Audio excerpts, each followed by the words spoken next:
তোমাদের গদ্য পদ্য নাটক এবং উপন্যাস অর্থাৎ বাংলার পুরা বই থেকে 650টা প্রশ্ন এই ক্লাসেই তোমাদেরকে সমাধান করে আমি দিচ্ছি। তুমি এই 650টা প্রশ্ন থেকে তুমি যে বোর্ডেই পরীক্ষা দাও না কেন ভাইয়া, তোমার 100% তোমার এখান থেকে ভাইয়া 25টা প্রশ্ন তুমি কমন পাবা। তুমি যদি এইচএসসি 25 ব্যাচের একজন স্টুডেন্ট হও তাহলে আজকের এই ভিডিওটা তোমার জন্য অনেক বেশি গুরুত্বপূর্ণ হবে। কারণ ভাইয়া আজকের এই ভিডিওতে তুমি বাংলা প্রথম পত্রের একদম A to Z একটা প্রিপারেশন নিতে পারবা। যদি তোমার প্রিপারেশন একদম জিরো লেভেলেরও হয় তাহলেও ভাইয়া কোনো সমস্যা নাই, কারণ আজকে আমি তোমাদেরকে তোমাদের সকল গদ্য পদ্য নাটক উপন্যাস থেকে সম্ভাব্য যতগুলা প্রশ্ন আসতে পারে, আমি আবারও রিপিট করতেছি, সম্ভাব্য যত প্রশ্ন আসতে পারে আমি আজকের এই একটা ভিডিওতেই ভাইয়া সবগুলা প্রশ্ন নিয়ে আলোচনা করব। তো কারো যদি প্রিপারেশন শূন্যও থাকে তারপরেও যদি সে আজকে আমি যে ক্লাসটা করাবো ভাইয়া, এই ক্লাসটা তোমাকে শুরু থেকে শেষ পর্যন্ত দেখা লাগবে। কারণ তুমি বাসায় পড়ার টেবিলে একা একাই পড়তে চাও না বা সবকিছু তুমি পড়ো না, সো আমার সাথে জাস্ট ক্লাসটা তুমি করো, তোমার একটা গোছানো প্রিপারেশন হবে। আজকের এই ক্লাসটা দেখতে পারে ভাইয়া, বিশ্বাস করো বাংলার মধ্যে A+ ইনশিওর করা তার জন্য পানি ভাত, ঠিক আছে, একদম পানি ভাত হবে যদি আজকের ক্লাসটা শুরু থেকে শেষ পর্যন্ত দেখতে পারো। তো তুমি যে বোর্ডের শিক্ষার্থী হও না কেন তোমার প্রশ্ন কমন চলে আসবে। অনেক কথাবার্তা বলছি না, আসো তাহলে ক্লাসে চলে যাই। তো প্রথম যে প্রশ্নটা দেয়া আছে একটু দেখো, খুবই গুরুত্বপূর্ণ একটা প্রশ্ন, যে রবীন্দ্রনাথ ঠাকুর কত সালে নোবেল পুরস্কার লাভ করেন। তাহলে মনে রাখবা তিনি নোবেল পুরস্কার লাভ করছে 1913 সালে। তো এখানে আমি একটা জিনিস আরেকটা বলে নেই, যেহেতু আমরা সবগুলা গদ্য পদ্য আলোচনা করব এবং নাটক এবং উপন্যাস একটা ক্লাসে আলোচনা করব, তো এখানে উত্তরগুলো আমি দাগিয়ে নিয়ে আসছি, ঠিক আছে। আমি তোমাদেরকে জাস্ট উত্তরগুলো বলে দিব, তুমি আমার সাথে মুখস্থ করে ফেলবা, ঠিক আছে। এখন ডিটেলস তো পড়ার সময় নেই, ডিটেলস পড়াইতে গেলে ক্লাসের ডিউরেশন হবে 8 থেকে 9 ঘন্টা। তারপরেও জানি না যে এই ক্লাসটা যদি অনেক বড় একটা ক্লাস হবে, কারণ সবগুলো চ্যাপ্টার নিয়ে আলোচনা করব, তো হয়তো একটু লম্বা ক্লাস হবে, তোমার ধৈর্য নিয়ে দেখবা, ওকে। এবং টেনশন ফ্রি হয়ে ক্লাস করো ভাইয়া, কথা দিচ্ছি সব কিছু তোমাকে কভার করে দিব এবং সব থেকে ইম্পর্টেন্ট যে জিনিসগুলো এগুলো কিন্তু পড়াই দিচ্ছি এখানে, ওকে। তো চাপ নিও না, একটু আমার সাথে কন্টিনিউ করো এবং ক্লাসেই মুখস্থ করে ফেলবা। তো এরপরে দেখো, অপরিচিতা গল্পে কোন পুরুষের জবানিতে লেখা হয়, ঠিক আছে, মানে অপরিচিতা গল্পটা এটা কোন পুরুষের জবানিতে লেখা হয়েছে, মনে রাখবা এটা হচ্ছে উত্তম পুরুষের জবানিতে লেখা হয়েছে। এরপরে আসো পরবর্তী প্রশ্ন, পরিবারে অনুপমের আসল অভিভাবক কে। তাহলে এই যে অনুপম, এর আসল অভিভাবক ছিল তার মামা। আচ্ছা, এরপরে প্রশ্ন আসো 4 নম্বরে, কি বলছে, অপরিচিতা গল্পে কল্যাণী বিয়েতে কোন রঙের শাড়ি পরেছে বলে অনুপম কল্পনা করে। তাহলে অনুপম কল্পনা করে সে লাল রঙের শাড়ি পরেছে। আচ্ছা, এরপরে আসো ভাইয়া, যেটা বলছে যে অপরিচিতা গল্পে কল্যাণীর বিয়ে না করার কারণটা কি। তাহলে কল্যাণীর বিয়ে না করার কারণটা ছিল তার আত্মমর্যাদা, ওকে। আচ্ছা, এরপরের প্রশ্নতে আসো, পরবর্তী প্রশ্ন বলছে আমাদের এর যে আসর জমাতে অদ্বিতীয় কে। তো মনে রাখবা যে এই যে অনুপমের বন্ধু কিন্তু ছিল হরিশ, ঠিক আছে। হরিশ কে ছিল, হরিশ ছিল হচ্ছে অনুপমের অনুপমের ঠিক আছে, অনুপমের বন্ধু ছিল। তাহলে হরিশ কে ছিল, হরিশ ছিল হচ্ছে অনুপমের বন্ধু, এবং এই আসর জমাতে অদ্বিতীয় কে ভাইয়া, সেটা কিন্তু ছিল হরিশ, এটা একটু মনে রাখবা। এরপরে দেখো, অপরিচিতা গল্পের শীর্ষ মুহূর্ত কোনটি। শম্ভুনাথ সেনের কন্যা সম্পাদনে অসম্মতির লক্ষণ। তাহলে অপরিচিত গল্পের শীর্ষ মুহূর্ত হচ্ছে কিন্তু ভাইয়া শম্ভুনাথ সেনের কন্যা সম্পাদনে অসম্মতির লক্ষণ। আচ্ছা, এরপরের প্রশ্নটা চলো আমরা একটু করে দেখার চেষ্টা করি। তো কি বলছে, গজানন শব্দটির ব্যাস বাক্য কি। তাহলে গজানন, দেখো এই শব্দটার ব্যাস বাক্য হবে গজ আনন যার, গজ আনন যার, সেটাই কি ভাবে বলতো, গজানন। এরপরে আসো, রবীন্দ্রনাথ ঠাকুর কত সালে মারা যান। তাহলে জন্ম কত সালে হয়েছে, মৃত্যু কত সালে হয়েছে দেখবা একটু করে। রবীন্দ্রনাথ ঠাকুর কত সালে মারা গিয়েছে, 1941 সালে মারা গিয়েছে। এরপরে দেখো যেটা বলছে, শ্বশুরের সামনে অনুপমের মাথা হেড করে রাখার কারণ কি। কারণ সে লজ্জায় কিন্তু তার মাথা হেড করে রাখছে। এরপরে আসো, অপরিচিতা গল্পে কথকের নাম কি। তাহলে অপরিচিতা গল্পে কথকের নাম, এটা ভালো একটা প্রশ্ন, পরীক্ষা আসে, সহজ প্রশ্ন বাট পরীক্ষা আসে, এটা হচ্ছে অনুপম। এরপরে দেখো, হরিশ কেমন মানুষ ছিল, তো সে যেহেতু আসর জমাতে পারদর্শী ছিল তার মানে সে অবশ্যই কি ছিল, রসিক টাইপের কিন্তু মানুষ ছিল। এরপরের প্রশ্নে আসো, অনুপমের পিতা গরিব থেকে কিভাবে ধনী হয়েছিলেন। তাহলে অনুপমের পিতা গরিব থেকে ধনী হয়েছিল ওকালতি করে। অনুপমকে শিমুল ফুলের সাথে তুলনা করেছে কে। তাহলে অনুপমকে শিমুল ফুলের সাথে তুলনা করছে তার পণ্ডিত মশাই। এটা কিন্তু 100% ইম্পর্টেন্ট একটা প্রশ্ন, ঠিক আছে। আচ্ছা, এরপরে দেখো যে প্রশ্নটা দেয়া আছে, অপরিচিতা গল্পে কল্যাণীকে আশীর্বাদ করতে যায় কে। তাহলে কল্যাণীকে আশীর্বাদ করতে কে যায়, মনে রাখবা বিনুদা, বিনুদা, ঠিক আছে, বিনুদা কিন্তু আশীর্বাদ করতে গিয়েছিল। রবীন্দ্রনাথ, এবং মনে রাখবা যে বিনুদা এই মেয়ে দেখে আসার পরে কি বলেছিল, এটা আমাকে একটু কমেন্ট করে জানাবা। মেয়ে দেখে আসার পরে বলেছিল খাঁটি সোনা বটে, কি বলছিল বলতো, খাঁটি সোনা বটে। আচ্ছা, এরপরে দেখো যে প্রশ্নটা এখানে দিছে সেটা হচ্ছে রবীন্দ্রনাথ রচিত গল্পে প্রাধান্য পাইছে, তাহলে এখানে কি প্রাধান্য পাইছে, প্রকৃতি ও গীতময়তা, প্রতিবাদ, যুদ্ধ নাকি প্রেম। তো এখানে মনে রাখবা প্রকৃতি এবং গীতময়তা প্রধান এখানে বা প্রাধান্য পেয়েছে। এরপরে দেখো রবীন্দ্রনাথের প্রথম ছোট গল্পটার নাম কি। এটা কিন্তু ভাইয়া মানে এর পাশে 100% লিখে রাখো, 100% ইম্পর্টেন্ট একটা প্রশ্ন। আশা করি কোনো না কোনো বোর্ডে এই প্রশ্ন চলে আসার খুব ভালো একটা সম্ভাবনা রয়েছে। রবীন্দ্রনাথের প্রথম ছোট গল্পটার নাম হচ্ছে ভিখারিনী। এরপরে দেখো যে প্রশ্নটা নিয়ে আলোচনা করব সেটা হচ্ছে রবীন্দ্রনাথের ভিখারিনী গল্পটি কত বছর বয়সে প্রকাশিত হয়। তাহলে এটা 16 বছর বয়সে প্রকাশিত হয়। বিনুদার দক্ষতার উপর অনুপমের ভরসা কতখানি ছিল, তাহলে কতখানি ভরসা ছিল, তাহলে মনে রাখবা এটা 10 আনা ছিল। ঠিক আছে, 10 আনা ছিল। তোমাদের অনেকের কাছে মনে হইতে পারে যে ভাইয়া আপনি তো স্লাইডটা রিডিং করে যাচ্ছেন। হ্যাঁ, অনেকাংশে এরকম মনে হইতে পারে, কারণ যেহেতু আমি সবগুলো অপশন অ্যানালাইসিস করছি না, শুধুমাত্র রিডিং করে যাচ্ছি। আসল খেলা হবে যখন ফিজিক্স তোমাদের পড়াবো, কেমিস্ট্রি পড়াবো, তখন দেখো সমস্যা নাই। এখন অনেকটা মনে হইতে পারে রিডিং করে যাচ্ছি, কারণ দেখো আমি যদি সবগুলো অপশন অ্যানালাইসিস করি বা যতটুকু আমি পারি সেটাই যদি বিশ্লেষণ করি, তাহলে ক্লাসটা অনেক বড় হয়ে যাবে, এবং এত বড় ক্লাস তুমি শেষও করতে পারবে না, কারণ এক ক্লাসে পুরা গদ্য পদ্য উপন্যাস নাটক শেষ করবো, এভরিথিং শেষ করবো। সো একটু রিল্যাক্স হও ভাইয়া, আমি যেভাবে পড়াচ্ছি তো তুমি ভালো মতো ক্লাসটা করো, দেখবা সবগুলা প্রশ্ন পরীক্ষা কমন চলে আসতেছে এখান থেকেই। তো এবার দেখো 20 নাম্বার প্রশ্ন কি বলছে, মামাকে ভাগ্য দেবতার প্রধান এজেন্ট বলা হয়েছে কেন। তাহলে মামাকে ভাগ্য দেবতার প্রধান এজেন্ট বলা হয়েছে তার প্রভাবের জন্য। ঠিক আছে, কারণ তাদের পরিবারে কিন্তু মামার কি ছিল ভাইয়া, মামার এটা একটু মনে রাখবা মতে মামা, ঠিক আছে, মামার কি ছিল ভাইয়া, প্রভাব ছিল, মামার একটা প্রভাব ছিল ওই পরিবারের উপর। খুবই খুব ভালো একটা প্রশ্ন এবং গুরুত্বপূর্ণ একটা প্রশ্ন। এরপরে দেখো বলছে যে অনুপম কত বছর বয়সে কি বলছে মাতুলকে ছেড়েছিল। তাহলে অনুপম কত বছর বয়সে ছেড়েছিল, এটা হচ্ছে 27, 27 বছর বয়সে। ঠিক আছে, আচ্ছা, রবীন্দ্রনাথ ঠাকুরের পিতার নাম কি, এটা তোমরা সবাই জানো, খুবই গুরুত্বপূর্ণ একটা প্রশ্ন। দেবেন্দ্রনাথ ঠাকুর, এটা তোমরা পারবা, আশা করি এটা পারবা, ভালো একটা প্রশ্ন। সবুজ পত্র কি, এটা পরীক্ষা আসে, কিন্তু অনেকবার পরীক্ষা আসে, এটা হচ্ছে একটা পত্রিকা। রবীন্দ্রনাথ ঠাকুরের প্রথম প্রকাশিত কাব্যগ্রন্থ, এর পাশে 100% লিখে রাখো এবং যতগুলো পারো স্টার চিহ্ন দাও, এবং দুইটা টিপস দেই, সেটা হচ্ছে এক হচ্ছে কাজী নজরুল ইসলাম, এক হচ্ছে কাজী নজরুল। ঠিক আছে, লিখে নাও, একটু লিখে নাও। এক হচ্ছে কাজী নজরুল আর দুই হচ্ছে রবীন্দ্রনাথ, দুই হচ্ছে রবীন্দ্রনাথ। এই দুইজনের ভাইয়া কবি পরিচিতি, যেটাকে বলা হয় লেখক পরিচিতি বা কবি পরিচিতি যেটা আছে, এটা সুন্দর মতো পড়বা, কারণ এই দুইটা থেকে দেখা যায় অনেক সময় একটা একটা করে দুইটা প্রশ্ন চলে আসবে। তার মানে আমাদের যে 25টা প্রশ্ন আসতেছে, এই 25টার মধ্যে দেখা যায় দুইটা প্রশ্ন কিন্তু তুমি এখান থেকে পেতে পারো। সো একটু ভালো মতো এই জায়গাটা দেখে নিবা। তাহলে প্রথম প্রকাশিত তার কাব্যগ্রন্থ ছিল কোনটা, সোনার তরী। অনুপমের মনে কি ইচ্ছা ছিল, তাহলে অনুপমের মধ্যে মনে কি ইচ্ছা ছিল, যে কন্যাকে স্বচক্ষে দেখার, কিন্তু সে কেন স্বচক্ষে দেখতে পারে নাই, তার সাহস ছিল না, সে সাহস করে বলে উঠতে পারে নাই যে সে কন্যাকে দেখতে চায়। তো এই কারণে সে কি দেখতে পারে না, এটাও কিন্তু আসে, কিসের অভাব ছিল তার মধ্যে, সাহসের অভাব ছিল। এরপরে দেখো শম্ভুনাথের মৌন থাকাকে মামা কি হিসেবে ধরে নিয়েছিল। শম্ভুনাথের মৌন থাকা মানে যে সে চুপচাপ যে ছিল, তো মামা ভাবতো যে সে আসলে মানে তেজ দেখাচ্ছে বা একটা ভাব দেখাচ্ছে বা একটা এটিটিউড দেখাচ্ছে। তো এটার উত্তর কি হবে বলতো, তেজ হীনতা। তাহলে শম্ভুনাথের মৌন থাকাকে, আচ্ছা, ও না, আমি একটু এখানে ভুল বলছি। দেখো এখানে যেটা বলছে যে শম্ভুনাথের মৌন থাকাকে মামা কি হিসেবে ধরে নিয়েছিল, তো এটা তেজহীনতা হিসেবে ধরে নিয়েছিল। ওকে, এটা একটু দেখবা। আচ্ছা আচ্ছা, তো বাংলা ড্রাম দেখো, আমি যেটা বলছিলাম যে আমার যেহেতু অনেকদিন থেকে এগুলো অ্যানালাইসিস করা হয় না, একটু দু একটা একটু মিস্টেক হইতে পারে, তোমরা একটু দেখো ব্যাপারগুলা। যে এখানে বলছে যে শম্ভুনাথের মৌন থাকা মানে সে চুপচাপ ছিল, তো এটাকে তেজহীনতা ধরা হয়েছিল। ওকে, একটু দেখবা এই জিনিসটা। এরপরে দেখো কোনটি রবীন্দ্রনাথ ঠাকুর রচিত উপন্যাস। এই যে রবীন্দ্রনাথ ঠাকুরের যে বাকি যে উপন্যাসগুলো আছে এগুলোও পড়বা, এটাও কিন্তু ভাই খুবই গুরুত্বপূর্ণ একটা প্রশ্ন। তাহলে রবীন্দ্রনাথ ঠাকুরের কোনটা ভাই তার উপন্যাস বলতো, এখানে এটা হবে শেষের কবিতা। কি উত্তর হবে, শেষের কবিতা হবে। আচ্ছা, অন্নপূর্ণা কাকে বলা হয়, অন্নপূর্ণা বলা হয় দুর্গাকে।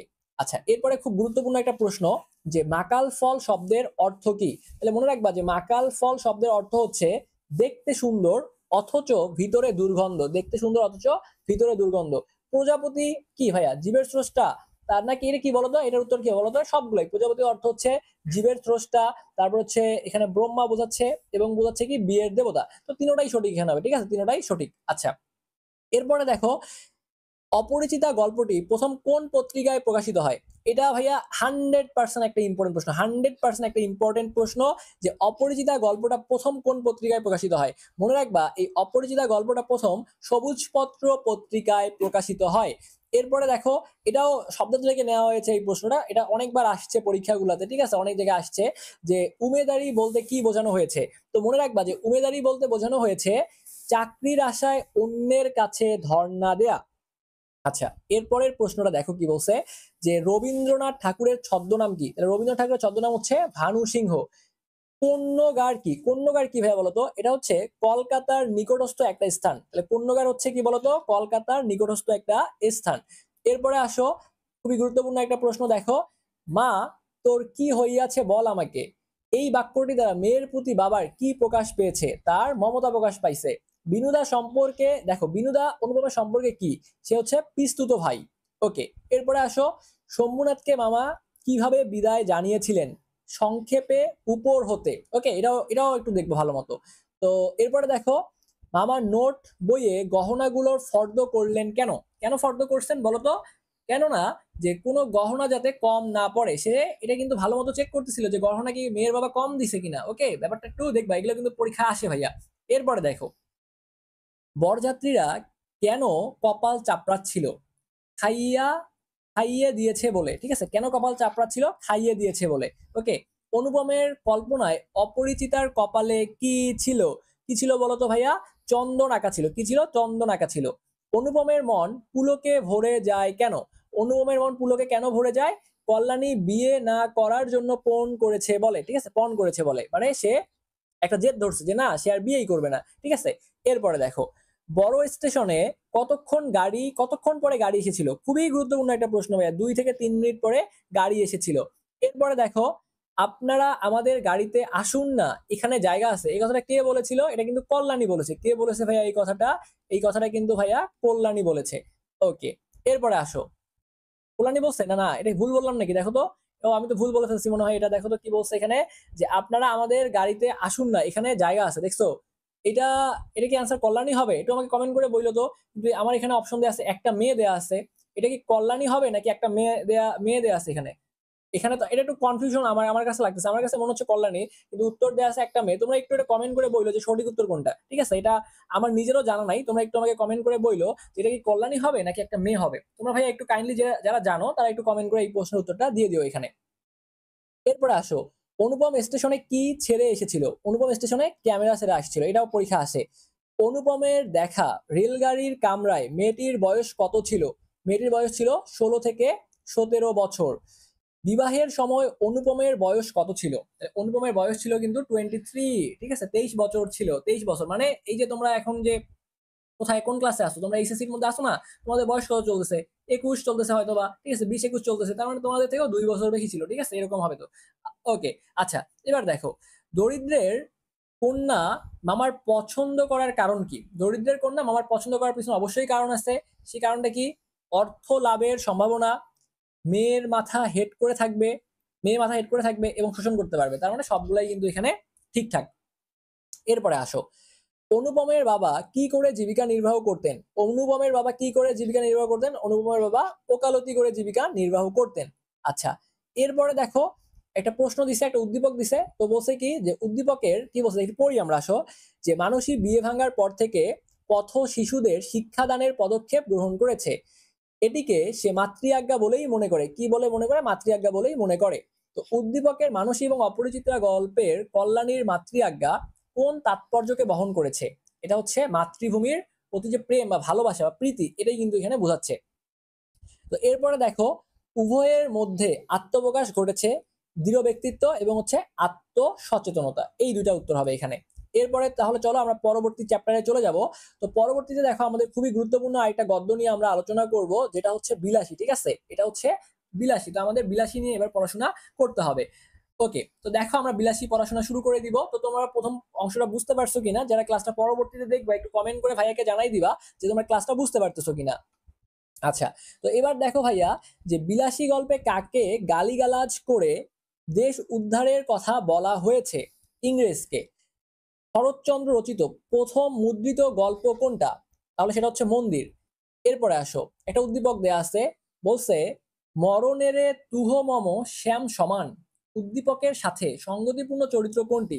সঙ্গতিপূর্ণ চরিত্র হচ্ছে বিলাসী। উক্ত চরিত্রের স্বেচ্ছায় মৃত্যুর কারণটা কি ভাইয়া?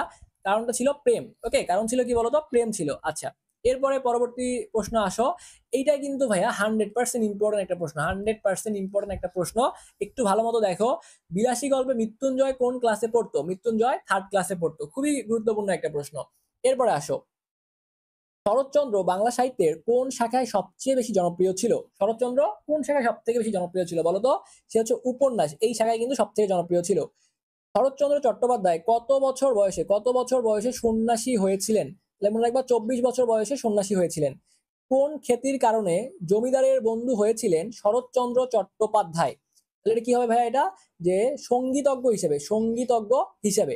আচ্ছা, তো এরপরে দেখো যেটা বলছে এখানে, সমাজের নিচু তলার মানুষ অপূর্ব মানব মহিমা নিয়ে চিত্রিত হয়েছে কার উপন্যাসে?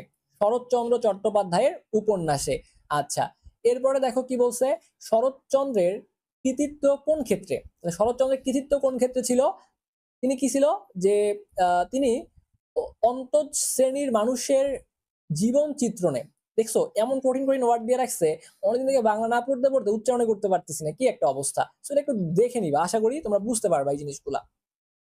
ঠিক আছে, এরপরে দেখো আমার কাছে ভাই ওই যে ফিজিক্স কেমিস্ট্রি পড়াইতে পড়াইতে ফিজিক্স কেমিস্ট্রি সহজ লাগে, বাংলা আসলে অনেক কঠিন লাগে। বাট তোমরা সবাই রিকোয়েস্ট করছো যে ভাইয়া বাংলা থেকে এমন কিছু এমসিকিউ পড়ান, এমন কিছু এমসিকিউ সাজেশন দেন যেখান থেকে ভাই আমি 25টা প্রশ্ন 100% কমন পাবো। তো এই জন্যই ক্লাসটা নেয়া, এই জন্যই স্লাইডটা আমি তোমাদের সবগুলো প্রশ্ন পড়ে পড়ে যাচ্ছি। যে একদম প্রিপারেশন নেয় নাই, যার প্রিপারেশন একদম শূন্য ভাইয়া, আমার কথা হলো সে যদি আজকের ক্লাসটা আমার এই যে প্রশ্নগুলো পড়াচ্ছি আমার সাথে যদি সে মুখস্থ করতে পারে ভাইয়া, তারপরেও তো আমি জানি সে পরীক্ষা ভালো করতে পারে ভাইয়া। আমি ওই একটা স্টুডেন্ট এর কথা চিন্তা করে হলেও ভাই আজকে ক্লাসটা কিন্তু নিচ্ছি। ওকে, তো সবাই একটু মনোযোগ সহকারে দেখবা, আশা করতেছি। ঠিক যেন ফুলদানিতে জল দিয়া ভিজাইয়া রাখা বাসি ফুলের মতো, উক্তিটি কার সম্পর্কে বলা হয়েছে? এই উক্তিটা বিলাসীর সম্পর্কে বলা হয়েছে। এরপরে দেখো, শরৎচন্দ্র কোন গল্পের জন্য কুন্তলিন পুরস্কার পেয়েছিলেন? তাহলে এটা কি? মন্দিরের জন্য পেয়েছিলেন। চরিত্রহীন কে রচনা করেন? এটাও ভালো একটা প্রশ্ন ভাই, খুবই ইম্পর্টেন্ট একটা প্রশ্ন। চরিত্রহীন কে রচনা করছেন? শরৎচন্দ্র চট্টোপাধ্যায়। গৃহদাহ উপন্যাসী রচয়িতাকে? এটাও কিন্তু আসতে পারে, এটা হচ্ছে শরৎচন্দ্র চট্টোপাধ্যায়। তাহলে মনে রাখবা যে গৃহদাহ বললে অ্যান্সার হবে কে হবে? শরৎচন্দ্র চট্টোপাধ্যায়। চরিত্রহীন কে রচনা করছে? শরৎচন্দ্র চট্টোপাধ্যায়। এরপরে আসো কি বলছে, ন্যাড়া ও তার সহপাঠীরা 2 ক্রোশ, কত ক্রোশ? 2 ক্রোশ পথ হেঁটে স্কুলে যাওয়ার কারণ কি? কাছে স্কুল না থাকায়। এরপর বলছে বিলাসী গল্পে বর্ণিত যাদের বাড়ি পল্লীগ্রামে তাদের শতকরা কত ভাগকে বিদ্যা অর্জনের জন্য দীর্ঘ পথ অতিক্রম করতে হয়? 80 ভাগকে। ঠিক আছে, তার মানে 100 ভাগের মধ্যে 80 ভাগকেই কিন্তু এই লম্বা পথ অতিক্রম করতে হয়। সরস্বতী খুশি হইয়া বর দিবেন কি, এ কথার কারণ কি? ঠিক আছে, এ কথার কারণ কি? এ কথার কারণ হচ্ছে ছাত্রদের কষ্ট। এরপরে আসো, ন্যাড়ার স্কুলে যাতায়াতের পথ কত ক্রোশ দূরে? 4 ক্রোশ দূরে। এটা কিন্তু ভাইয়া 100% ইম্পর্টেন্ট একটা প্রশ্ন। ঘন জঙ্গলের পথ, এটাও কিন্তু ভাইয়া ভেরি ভেরি ইম্পর্টেন্ট একটা প্রশ্ন, ভেরি ভেরি ইম্পর্টেন্ট একটা প্রশ্ন। যে ঘন জঙ্গলের পথ একটু দেখে পা ফেলে যেও, উক্তিটি কার? উক্তিটি বিলাসীর। এটা দেখবা কোথাও না কোথাও চলে আসছে, খুবই গুরুত্বপূর্ণ একটা প্রশ্ন। মহত্বের কাহিনী আমাদের অনেক আছে, এখানে মহত্ব কি অর্থে ব্যবহৃত হয়েছে? মহত্ব এখানে ব্যঙ্গার্থে ব্যবহৃত হয়েছে। ম্যালেরিয়ার কথা না হয় নাই পড়িলাম, উক্তিটি কোন রচনার অন্তর্গত? এটাও খুব ভালো একটা প্রশ্ন, উত্তরটা হবে বিলাসী। এরপরে আসো, বিলাসী গল্পে ভদ্রলোকদের শহর ছেড়ে আর গ্রামে আসা হলো না কেন? শহরের নাগরিক সুবিধায় স্বাচ্ছন্দ্য বোধ করায়। ঠিক আছে, শহরের নাগরিক সুবিধায় স্বাচ্ছন্দ্য বোধ করায়। এরপরে আসো, মাঝে মাঝে স্কুলের পথে কার সাথে ন্যাড়ার দেখা হতো?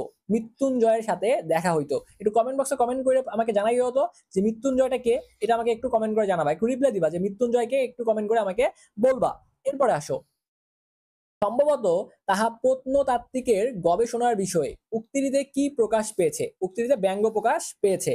ন্যাড়া পরীক্ষার উত্তরপত্রে হুমায়ুনের পিতার নাম কি লিখছে? তোগলক খা। এটা হচ্ছে ভেরি ভেরি ইম্পর্টেন্ট একটা প্রশ্ন তোমাদের জন্য। এরপরে আসো, শরৎচন্দ্র চট্টোপাধ্যায় পশ্চিমবঙ্গের হুগলি জেলার কোন গ্রামে জন্মগ্রহণ করেন? তার মানে শরৎচন্দ্র চট্টোপাধ্যায় নিয়ে এর আগেও কয়েকটা প্রশ্ন বললাম, এখানেও দেখো বলছে যে কোন গ্রামে জন্মগ্রহণ করছে। মনে রাখবা দেবানন্দপুর গ্রামে জন্মগ্রহণ করছে। তাহলে শরৎচন্দ্র চট্টোপাধ্যায় পশ্চিমবঙ্গ হুগলি জেলার দেবানন্দপুর গ্রামে জন্মগ্রহণ করেন। গ্রামের এক প্রান্তে কার বাগান ছিল? গ্রামের এক প্রান্তে মৃত্যুঞ্জয়ের বাগান ছিল। আচ্ছা, এরপরে দেখো বলছে মৃত্যুঞ্জয়ের কিসের বাগান ছিল? মৃত্যুঞ্জয়ের কিসের বাগান ছিল? আম কাঁঠালের বাগান ছিল। মৃত্যুঞ্জয়ের জীবিকা নির্বাহ হতো কিভাবে? কিভাবে জীবিকা নির্বাহ হইতো ভাইয়া? আম বাগান জমা দিয়ে, আম বাগান জমা দিয়ে। আচ্ছা, এরপরে দেখো মৃত্যুঞ্জয়ের ফুরোর কাজ কি ছিল? ভাইপোর নানাবিধ দুর্নাম করা, ভাইপোর নানাবিধ দুর্নাম করা। আচ্ছা, এরপরে আসো মৃত্যুঞ্জয়ের বাগানের অর্ধেক অংশ কে নিজের বলে দাবি করত? পুরা নিজের বলে দাবি করত। উপরের আদালতের হুকুমে বলতে কোনটিকে বোঝানো হয়েছে? স্রষ্টার নির্দেশকে এখানে বোঝানো হয়েছে। এরপরে আসো বিলাসী গল্পে মৃত্যুঞ্জয় প্রসঙ্গে সুনাম কথাটি কি দ্বারা প্রকাশ পেয়েছে? তাহলে এই সুনাম কথাটা কি দ্বারা প্রকাশ পেয়েছে? দেখো দুর্নাম। বিলাসী গল্পে ন্যাড়া তার এক আত্মীয়র কাহিনী উল্লেখ করে কি বোঝাতে চেয়েছে? কি বোঝাতে চেয়েছে? মেকি স্বামী প্রেম। ঠিক আছে, আচ্ছা। তো চলো এর পরবর্তী প্রশ্নে চলে যাই। এটা খুব গুরুত্বপূর্ণ একটা প্রশ্ন, এর পাশে যতগুলো পারো স্টার চিহ্ন দাও। ভেরি ভেরি ইম্পর্টেন্ট একটা প্রশ্ন। মৃত্যুঞ্জয় শয্যাগত প্রায় কতদিন?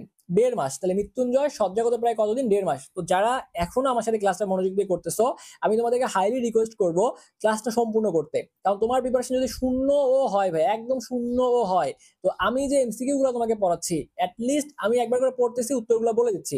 আমার সাথে মুখস্থ করা তোমার জন্য ফরজ। তুমি যদি এতটুকু করতে পারো ভাইয়া, দেখবা যে পরীক্ষায় এখান থেকেই তোমার প্রশ্ন কমন চলে আসছে।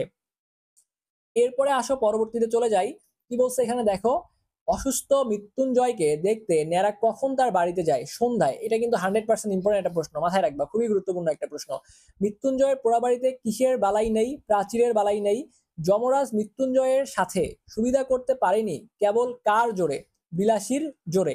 আচ্ছা, এরপরে আসো অসুস্থ থাকাকালে মৃত্যুঞ্জয় কতদিন অসচেতন অবস্থায় ছিল?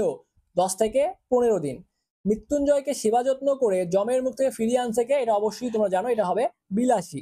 এরপরে আসো আমরা পরবর্তী গদ্যটার মধ্যে চলে যাই। তো এবার আমরা আলোচনা করব আমার পথ নিয়ে, আমরা আলোচনা করব। তো দেখো আমার পথ কে লিখছে? আমার পথ লিখছে কাজী নজরুল ইসলাম। তো আমি বলছি যে কাজী নজরুল ইসলাম থেকে তোমরা হচ্ছে কবি পরিচিতিটা একটু ভালো মতো পড়বা, কবি পরিচিতি। ঠিক আছে, কবি পরিচিতি পড়বা, কারণ এগুলো ভাইয়া পরীক্ষা আসে, কবি পরিচিতি একটু ভালো মতো দেখবা। তো আসো তাহলে আমরা একটু চলে যাই পরবর্তী প্রশ্নগুলোতে। কি বলছে এখানে? তো বলছে বাংলাদেশের জাতীয় কবিকে? বাংলাদেশের জাতীয় কবি হচ্ছে কাজী নজরুল ইসলাম। ওকে, আচ্ছা। আমার পথ প্রবন্ধে স্পষ্ট কথা বলা প্রসঙ্গে নজরুল নিজেকে কার সঙ্গে তুলনা করেছেন? অভিশাপ রথের সারথীর সাথে তুলনা করেছেন। আমার পথ প্রবন্ধে প্রাবন্ধিক কিভাবে নিজেকে নিজের কর্ণধার করে তুলেছেন? আত্মসত্য অর্জনের মাধ্যমে, আত্মসত্য অর্জনের মাধ্যমে। এরপরে দেখো কি বলছে, আমার পথ প্রবন্ধে কি ফুটে উঠেছে? আমার পথ প্রবন্ধে কি ফুটে উঠছে? সত্যের স্বরূপ ফুটে উঠেছে। আমার পথ প্রবন্ধের লেখকের কর্ণধার কে? আমার পথ প্রবন্ধের লেখকের কর্ণধার হচ্ছে সে নিজেই কিন্তু এখানে কর্ণধার। আচ্ছা, এরপরে আসো কাজী নজরুল ইসলামের প্রবন্ধ সাহিত্যের বৈশিষ্ট্য কি বলতো? এটা হচ্ছে ভাই সংস্কার চেতনাজাত। তারপরে বলছে যে প্রতিবাদ মনস্ক, আত্ম অহমিকায় উজ্জ্বল। আত্ম অহমিকা মানে বোঝানো হচ্ছে এখানে গর্ব বা এই টাইপের কিছু বোঝানো হচ্ছে, তার মানে এটা তো হবে না এখানে। তার মানে এই 1 আর 2 হচ্ছে এখানে সঠিক উত্তর। এরপরে দেখো বলছে কি, দেশের যারা শত্রু, দেশের যা কিছু মিথ্যা ভণ্ডামি মেকি তা দূর করতে কি প্রয়োজন? আগুনের সম্মার্জনা প্রয়োজন। ঠিক আছে, সম্মার্জনা প্রয়োজন। আচ্ছা, এরপরে আসো কি বলছে, আমার পথ প্রবন্ধ অনুসারে ভুল জেনেও তাকে ঠিক বলে চালিয়ে দেবার কপটতা কিংবা জেদকে নজরুল কি বলেছিল? ভণ্ডামি বলেছিল। নিজেকে চেনার উপায় কোনটি? নিজেকে চেনার উপায় হচ্ছে আত্মসত্য উপলব্ধি করা। কি করতে হবে? আত্মসত্য উপলব্ধি করা। আচ্ছা, এরপর দেখো কাজী নজরুল ইসলামের মতে কোনটি আমাদের নিষ্ক্রিয় করে ফেলে? পরালম্বন আমাদের নিষ্ক্রিয় করে ফেলে। কাজী নজরুল ইসলামের সাহিত্যিক জীবনের সূচনা ঘটে কখন? বাঙালি পল্টনে থাকাকালীন। কাজী নজরুল ইসলাম কত বছর বয়সে দুরারোগ্য ব্যাধিতে আক্রান্ত হন? 43 বছর বয়সে তিনি দুরারোগ্য ব্যাধিতে আক্রান্ত হয়েছিলেন। এরপর দেখো কাজী নজরুল ইসলাম কত খ্রিস্টাব্দে মৃত্যুবরণ করেন? 1976 খ্রিস্টাব্দে মৃত্যুবরণ করেন। নজরুলের পথ দেখাবে কে? এখানে এটা খুবই গুরুত্বপূর্ণ একটা প্রশ্ন, যে সে বলছে যে সত্য আমাকে পথ দেখাবে। এটা হচ্ছে সত্য। ধূমকেতু কি? খুব গুরুত্বপূর্ণ একটা প্রশ্ন, খুবই গুরুত্বপূর্ণ একটা প্রশ্ন। ধূমকেতু কি? এটা হচ্ছে ভাই একটা পত্রিকা। এরপরে আসো কাজী নজরুল ইসলাম কোথায় মৃত্যুবরণ করেন? তাহলে কাজী নজরুল ইসলাম কোথায় মৃত্যুবরণ করছেন? তিনি ঢাকায় মৃত্যুবরণ করছেন। আমার পথ কোন জাতীয় সাহিত্যকর্ম? আমার পথ কোন জাতীয় সাহিত্যকর্ম? এটা হচ্ছে একটা অভিভাষণ, ঠিক আছে। আচ্ছা, ধূমকেতুর সর্বপ্রথম চাওয়া কোনটি? ভারতের পূর্ণ স্বাধীনতা। কাজী নজরুল ইসলামের শ্রেষ্ঠ কাব্যগ্রন্থ কোনটা? তাহলে এটাও কিন্তু খুব গুরুত্বপূর্ণ একটা প্রশ্ন, ভেরি ভেরি ইম্পর্টেন্ট একটা প্রশ্ন, যে কাজী নজরুল ইসলামের শ্রেষ্ঠ কাব্যগ্রন্থ হচ্ছে অগ্নিবীণা। এরপরে আসো, হিন্দু পুরাণ মতে দেবদেবীর সংখ্যা কত? হিন্দু পুরাণ মতে দেবদেবীর সংখ্যা কত ভাইয়া? সংখ্যা হচ্ছে ভাইয়া 33 কোটি। কত বলো তো? 33 কোটি। আচ্ছা, এরপরের প্রশ্নে আসো, বলছে যে সারথি শব্দের অর্থ কি? তাহলে মনে রাখবা যে সারথি শব্দের অর্থ হচ্ছে সাথী। কোনটি কাজী নজরুল ইসলামের প্রণীত রচনা? কাজী নজরুল ইসলামের প্রণীত রচনা হচ্ছে রিক্তের বেদন। কি হচ্ছে বলতো? রিক্তের বেদন। আচ্ছা, এরপর দেখো, রথ শব্দের আবিধানিক অর্থ কোনটা? রথ শব্দের আবিধানিক অর্থ কোনটা? তাহলে মনে রাখবা যে রথ শব্দের আবিধানিক অর্থ হচ্ছে বাহন। খুবই গুরুত্বপূর্ণ একটা প্রশ্ন। এরপরে আসো, যেটা বলছে আত্মনির্ভরশীলতা আসে আত্মাকে চেনার মাধ্যমে, সত্যকে চেনার মাধ্যমে, মিথ্যার পথ বিনাশের মাধ্যমে। তার মানে এর উত্তর হচ্ছে সবগুলাই ঠিক। এরপর আসো, বলছে লেখকের প্রাণের ধর্মের নাম কি? লেখকের প্রাণের ধর্মের নাম হচ্ছে মানব ধর্ম। কাজী নজরুল ইসলাম বাংলা কত সনে জন্মগ্রহণ করেন? তাহলে কাজী নজরুল ইসলাম বাংলা 1306 সনে জন্মগ্রহণ করেছেন। কাজী নজরুল ইসলাম কত খ্রিস্টাব্দে সেনাবাহিনীর বাঙালি পল্টনে যোগ দেন? 1917 সালে তিনি যোগ দিয়েছিলেন। তাহলে কাজী নজরুল ইসলামের পিতার নাম কি? দেখো তো, এই যে কাজী নজরুল ইসলামের পিতার নাম হচ্ছে কাজী ফকির আহমেদ। কাজী নজরুল ইসলাম পশ্চিমবঙ্গের কোন জেলায় জন্মগ্রহণ করেন? বর্ধমান জেলায় জন্মগ্রহণ করেন। তাহলে আমি শুরুতেই বলছিলাম, আবারও বলতেছি, কাজী নজরুল এবং রবীন্দ্রনাথ এদের ভাইয়া যে কবি পরিচিতি আছে, এটা খুব ভালো মতো তোমাকে কিন্তু পড়তে হবে যদি তুমি পরীক্ষায় প্রশ্ন কমন পাইতে চাও। এবার আসো, কি বলছে যে কাজী নজরুল ইসলাম কত খ্রিস্টাব্দে সেনাবাহিনীতে যোগদান করছেন? এই যে আগেই তো বললাম, একটু আগেই বললাম না, এই সেম প্রশ্ন।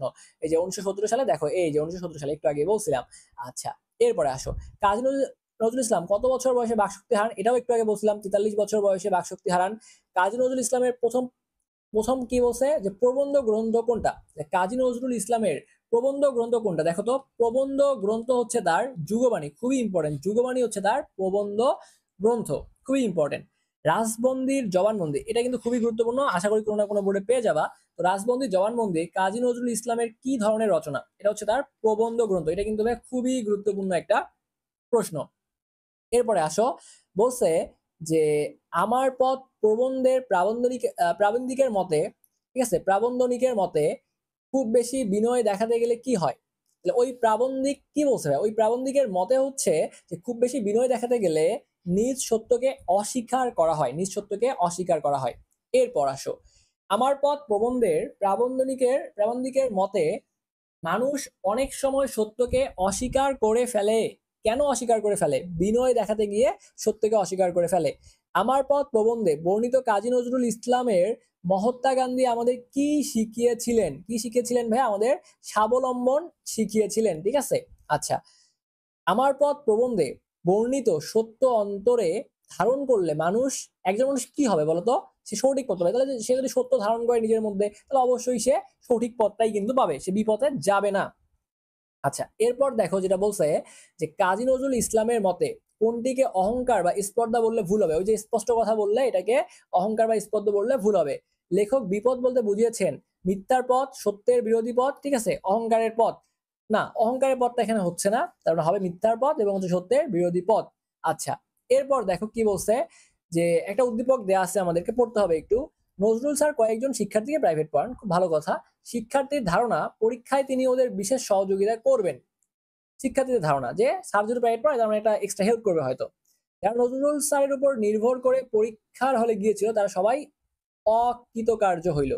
তো উদ্দীপকের নজরুল স্যার আমার প্রবন্ধের কার কথা মনে করিয়ে দেয়? গান্ধীজির কথা মনে করিয়ে দেয়। উদ্দীপকের শিক্ষার্থীদের মধ্যে আমার পথ প্রবন্ধের কোন দিকটা লক্ষণীয়? তাহলে পরালম্বন লক্ষণীয়, ঠিক আছে, পরালম্বন লক্ষণীয়, কারণ অন্যের উপর ডিপেন্ড করে গেছে, এখানে ব্যাপারটা কিন্তু এরকম। তো আমার পথ প্রবন্ধে এই প্রাবন্ধনিক কোন পথকে বিপদ বলেছেন? সত্য বিরোধী পথকে তিনি বিপদ বলেছেন। বাংলা সাহিত্যে কাজী নজরুল ইসলামের উপাধি কি? ঠিক আছে, এটা একটু তোমরা কমেন্ট করে আমাকে জানাবা। এটা অপশনগুলো এখানে আসে নাই, ঠিক আছে, একটু অপশনটা কেটে গিয়েছে, আমাকে এটা একটু কমেন্ট করে তোমরা জানাই দিবা। আসো পরবর্তী গুরুত্বপূর্ণ প্রশ্নে চলে যাই। তাহলে ওই চ্যাপ্টার আমাদের শেষ, এবং যে প্রশ্নগুলো পড়াচ্ছি এগুলো থেকেই তোমাদের আশা করি শতভাগ প্রশ্ন কমন চলে আসবে।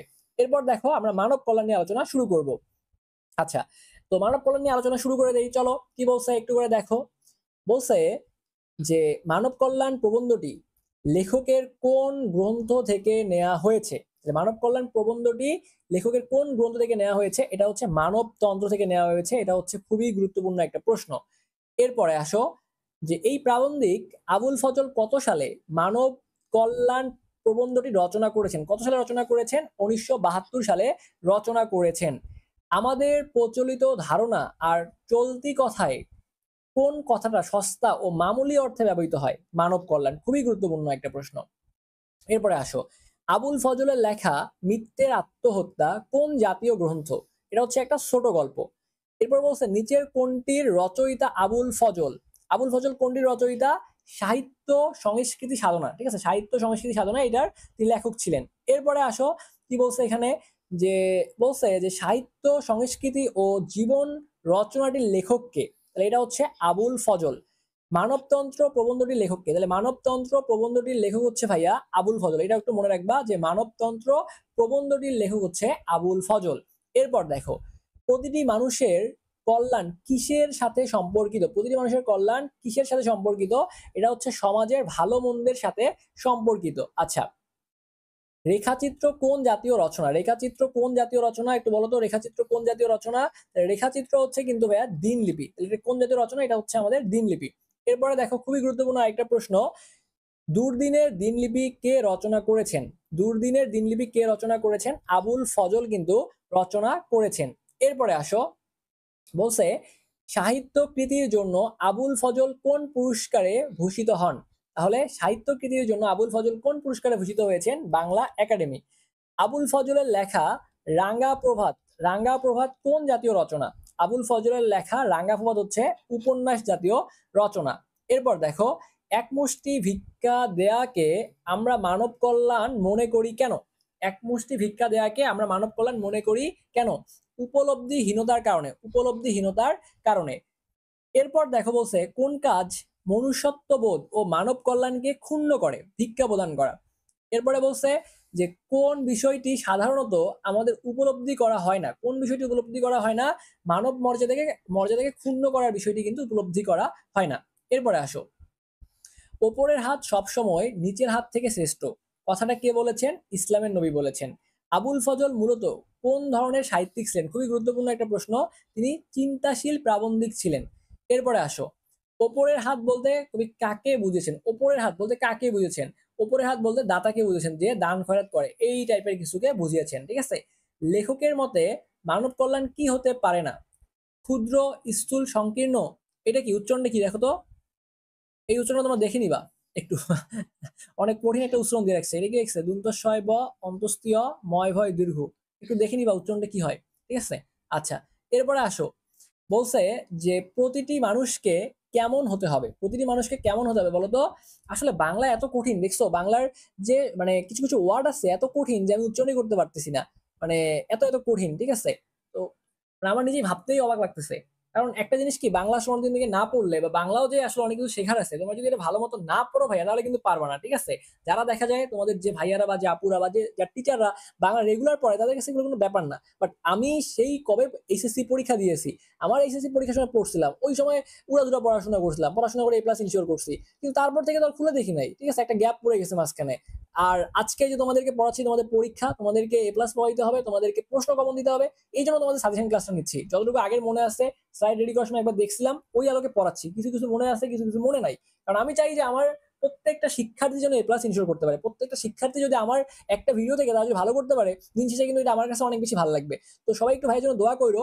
আর সামনে তো ফিজিক্স, কেমিস্ট্রি, বায়োলজি আসছে, আইসিটি আছে, যেগুলো তোমাদের গুরুত্বপূর্ণ সাবজেক্ট, স্পেশালি বিজ্ঞান বিভাগ অর্থাৎ সায়েন্সের সাবজেক্ট ভাইয়া, সেগুলো আমি তোমাদেরকে সর্বোচ্চ ইফোর্ট দিয়ে সর্বোচ্চ দেওয়ার চেষ্টা করবো। দোয়া রাখো, বাকিটা আল্লাহ ভরসা, দেখা যাক। ইনশাল্লাহ পরীক্ষা ভালো হবে, চাপ নিও না, কখনো প্রেশার নিবা না, নিজের উপর বিশ্বাস রাখো, পরীক্ষা ইনশাল্লাহ ভালো হবে এবং প্রশ্ন এখান থেকেই কমন চলে আসবে, চাপ নেওয়ার কিছু নাই। আর তুমি যদি ভয় পাও তাহলে হবে না, কারণ এটা হচ্ছে বোর্ড এক্সাম। তুমি যদি এখানে একটু টেকনিক অ্যাপ্লাই করতে পারো, একটু ভালো মতো পরীক্ষা দিয়ে আসতে পারো, A+ ইনশিওর করতে পারবা। চাপ নেওয়ার তো কিছু নেই ভাই, ভয় পাওয়ার কিছু নাই। ভয় লাগবে, হ্যাঁ, আমি যতই বলি না কেন ভয় পাওয়ার কিছু নাই। তোমার মনে ভয়, হতাশা, ডিপ্রেশন কাজ করো, বাট এগুলোকে একটা সাইডে রাখো। মনে করো যে তোমাকে যখন পিএসসি পরীক্ষা দিছিলা, তখন ভয় লাগে নাই, লাগছে। যখন ক্লাস 10 পরীক্ষা দিছো ভয় লাগে নাই, পরীক্ষার আগে ভয় লাগছে, বাট পরীক্ষা দেওয়ার পর মনে হয়েছে কি আরে এগুলো তো ব্যাপারই না, আমি সবাই পারবো। তো এখন তোমার মধ্যে ওই কনফিডেন্স নিয়ে আসো, আরে পরীক্ষা এগুলো ব্যাপার না, ঠিক আছে পারবো আমি।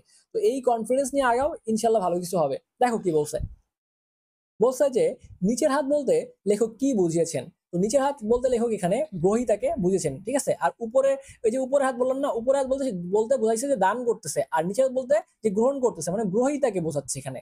তো নিচের হাত দ্বারা কোনটিকে বোঝায়, তার মানে যারা দান খয়রাত করতেছে এবং যে গ্রহণ করতেছে সে তো গ্রহণ করতেছে, তার মানে কি তার আত্মমর্যাদা নাই, তার মানে তাকে বোঝাচ্ছে যে আত্মমর্যাদাহীন, এইটা বোঝাচ্ছে এখানে। এরপরে দেখো ভাইয়া কি বলছে এখানে, যে দান বা ভিক্ষা গ্রহণকারীর মাঝে কোনটা প্রতিফলিত হয়। দান বা ভিক্ষা গ্রহণকারীর মাঝে কোনটা প্রতিফলিত হয়, দীনতা প্রতিফলিত হয়। ভিক্ষা গ্রহণকারীর দীনতা কোথায় প্রতিফলিত হয়, তাহলে সর্ব অবয়বে মানে সর্বস্তরে, ঠিক আছে। আচ্ছা, ভিক্ষা গ্রহণকারীর দীনতার প্রতিফলিত অবস্থাকে লেখক কি বলে অভিহিত করেছেন। এটা তো বিভৎস বলে অভিহিত, বিভৎস, ঠিক আছে, বিভৎস বলে অভিহিত করেছেন। মনুষ্যত্ব আর মানব মর্যাদার দিক থেকে অনুগ্রহকারী আর অনুগৃহতের কি বলছে, অনুগৃহীতের মধ্যে পার্থক্য কেমন, আকাশ পাতাল পার্থক্য। তার মানে বলছে যে মনুষ্যত্ব আর মানব মর্যাদার দিক থেকে অনুগ্রহকারী আর অনুগৃহীতের মধ্যে পার্থক্য কি, পার্থক্যটা হচ্ছে আকাশ পাতাল। এরপরে আসো, যে কোনটি জাতির যৌথ জীবন আর যৌথ চেতনার প্রতীক, তাহলে এটা উত্তর হচ্ছে রাষ্ট্র। কি উত্তর হবে, রাষ্ট্র। জাতিকে আত্মমর্যাদা সম্পন্ন করে তোলা কার দায়িত্ব, জাতিকে আত্মমর্যাদা সম্পন্ন করে তোলা এটা কিন্তু রাষ্ট্রের দায়িত্ব। ওকে, আচ্ছা, এটা কার দায়িত্ব, রাষ্ট্রের দায়িত্ব। এরপরে আসো, লেখক কোন কাজকে মানব কল্যাণ বলে মনে করেন না, করুণার বশবর্তী হয়ে দান খয়রাতকে, করুণার বশবর্তী হয়ে দান খয়রাতকে। এরপরে আসো কি বলছে, অনুগ্রহকারী এবং অনুগৃহীতের, ওইটা তো একটু আগে দেখলাম যে আকাশ পাতাল পার্থক্যটা কেন, সম্পূর্ণ বিপরীত ধর্মী বলে।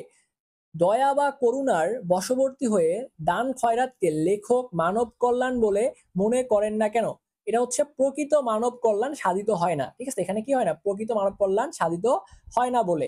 এরপরে বলছে যে মনুষ্যত্বের অবমাননা বলতে লেখক কি বুঝিয়েছেন। তাহলে মনুষ্যত্বের অবমাননা বলতে লেখক বুঝিয়েছেন মানুষের মর্যাদাবোধ ক্ষুণ্ণ হওয়াকে, মানুষের মর্যাদাবোধ ক্ষুণ্ণ হওয়াকে।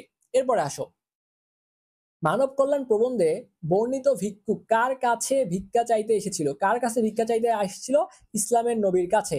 এরপরে দেখো বলছে যে কবি ভিক্ষুককে কি দিয়েছেন, ওই ভিক্ষুককে কি দিয়েছেন, অর্থ দিয়েছিলেন না, অর্থ দেয় নাই, গরুও দেয় নাই, কাপড়ও দেয় নাই, কি দিছিল ভাইয়া, কুড়াল দিয়েছিল। মনে রাখবে এগুলো, অনেকে কিন্তু অর্থ টাকা ভুল করে, তো ভুল করা যাবে না, ঠিক আছে। এরপরে আসো, মানুষকে কি হিসেবে বেড়ে উঠতে হবে, মানুষকে কি হিসেবে বেড়ে উঠতে হবে, মানুষকে মানুষ হিসেবে বেড়ে উঠতে হবে।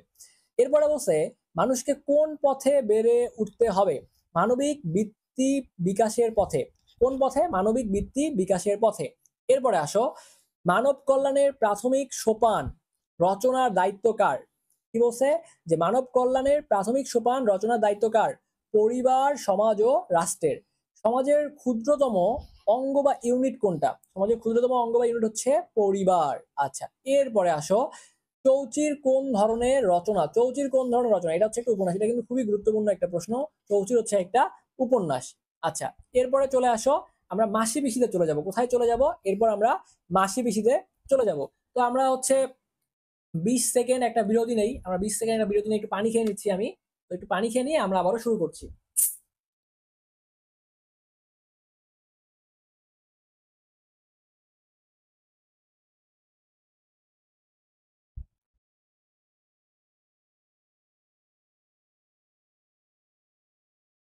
আচ্ছা, তাহলে দেখো একটু করে।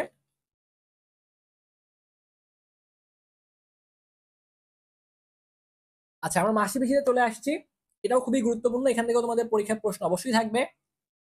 তো দেখো কি বলছে, মানিক বন্দ্যোপাধ্যায় কত সালে জন্মগ্রহণ করছে, মানিক বন্দ্যোপাধ্যায় 1908 সালে জন্মগ্রহণ করেন। বজ্জাত হোক খুনি হোক জামাই তো, মাসি পিসি গল্পে পিসির এই উক্তির মধ্য দিয়ে প্রকাশ পেয়েছে সামাজিকতা ও দায়িত্ববোধ প্রকাশ পেয়েছে, কি প্রকাশ পেয়েছে, সামাজিকতা ও দায়িত্ববোধ প্রকাশ পেয়েছে। এরপর বলছে যে মাসি পিসি গল্পটি কোন পত্রিকায় প্রকাশিত হয়। খুবই গুরুত্বপূর্ণ একটা প্রশ্ন, 100% ইম্পর্টেন্ট একটা প্রশ্ন, যে মাসি পিসি পত্রিকাটা প্রথম প্রকাশিত হয় পূর্বাশা পত্রিকায়। এরপর বলছে মাসি পিসি কোন রোগটি মহামারীর অন্তর্ভুক্ত? মাসি পিসি গল্পে কোন রোগটা মহামারীর অন্তর্ভুক্ত? নীরদা দেবী, ঠিক আছে, নীরদা দেবী।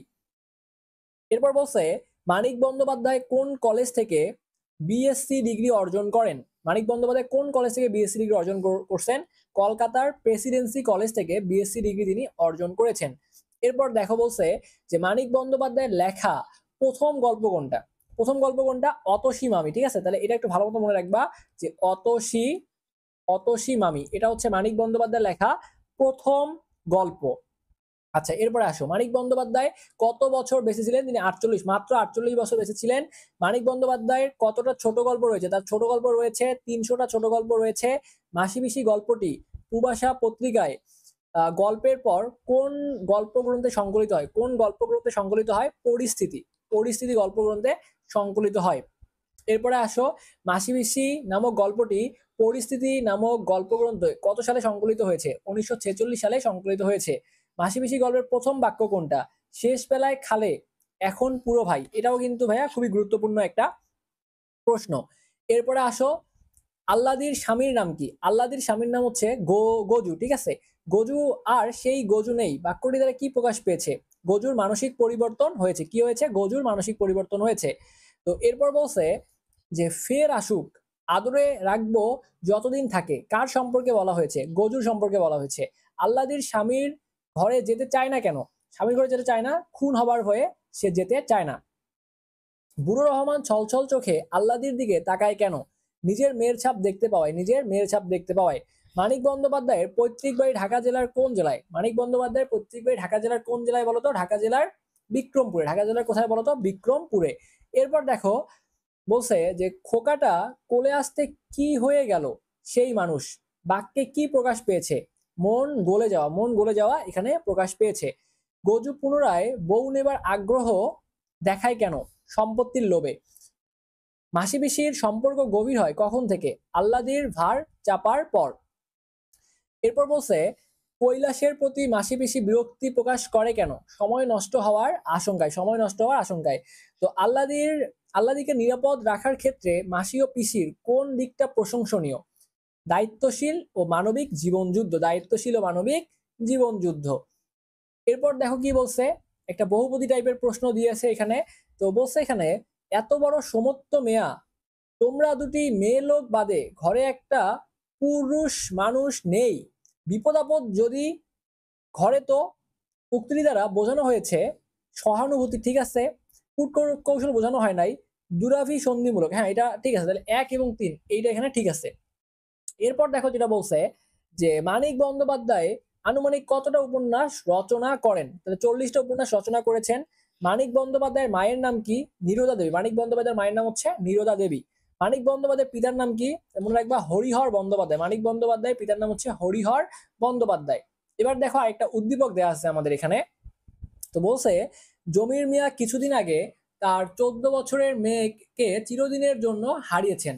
শ্বশুর বাড়ির অত্যাচার তার মৃত্যুর কারণ, তাই সে তার ভাতিজির মুখের মাঝে নিজের মেয়ে হারানো এই শোকটা খুঁজে পায়, বা মেয়ে হারানো খুঁজে পাইছে। কি বলছে যে তাই সে তার ভাতিজির মুখের মাঝে নিজের হারানো মেয়ের কে খুঁজে পাইছে। তো এটা তো যে রহমানের সাথে মিল আছে, এটা একটু আগে বলছিলাম তোমাদেরকে। তো উদ্দীপকের জমির মিয়ার মাসি পিসি গল্পের উক্ত চরিত্রেই ফুটে উঠছে। কি ফুটে উঠছে ভাইয়া? দেখো তো এখানে কি ফুটে উঠছে। এখানে দেখো এই যে পিতৃ স্নেহ, মানে পিতৃ স্নেহ, ঠিক আছে, এটা পিতৃ স্নেহ তো ফুটে উঠছে। তারপরে বলছে যে না, স্নেহ এটা দেয় নাই, এটা এই যে পিতৃ স্নেহের অতিসাহ্য, আতিসাহ্য। তো এই টাইপের উত্তরগুলো একটু দেখবা যে এগুলো হচ্ছে কায়ের উত্তর। কারণ এই টাইপের প্রশ্নগুলো কি হয়, খুব একটা ঘুরায় না। যেরকম এখানে দেখতে পাচ্ছ পরীক্ষা আসলে এভাবেই আসবে। তো এগুলো একটা এই জন্য 100% ইম্পর্টেন্ট। কারণ বহুপদী টাইপের প্রশ্নগুলো হ্যাঁ চেঞ্জও করে অনেক সময় ভাইয়া, কিন্তু এই ফর্মেটটা মনে রাখলে তুমি বুঝতে পারতেছো। কারণ তোমার প্রথম থেকে মনে হবে সবগুলোই ঠিক, কিন্তু আলটিমেটলি সবগুলো কিন্তু ঠিক না। এগুলো থেকে তুমি একটা ধারণা নিতে পারবা, তাহলে দেখবা যে পরীক্ষার হলে তোমার এগুলো আর ভুল হচ্ছে না। এরপরে আসো আমরা রেইনকোটে চলে যাব। তো রেইনকোট কে লিখছে একটু সুন্দর মতো বলো তো, কমেন্ট করে বলবা। রেইনকোট লিখছে আখতারুজ্জামান ইলিয়াস। ওকে, তো চলো আমরা তাহলে একটু পড়াশোনা শুরু করি রেইনকোট নিয়ে। কি বলছে যে রেইনকোট গল্পে রেইনকোটটির মধ্যে ব্যঞ্জনাময় প্রকাশ ঘটেছে উষ্ণতা, সাহস ও দেশপ্রেম। কি কি প্রকাশ পাইছে? উষ্ণতা, সাহস ও দেশপ্রেম। এরপর দেখো কি বলছে, রেইনকোট গল্পে ভীতু নুরুল হুদার সাহসী হয়ে ওঠার মূল কারণটা কি? সঞ্চারিত উষ্ণতা ও দেশপ্রেম, সঞ্চারিত উষ্ণতা ও দেশপ্রেম। এরপর আসো চাবুকের বাড়ির দিকে নুরুল হুদার আর মনোযোগ দেওয়া হয়ে ওঠে না কেন? কেন মনোযোগ দেওয়া হয়ে ওঠে না?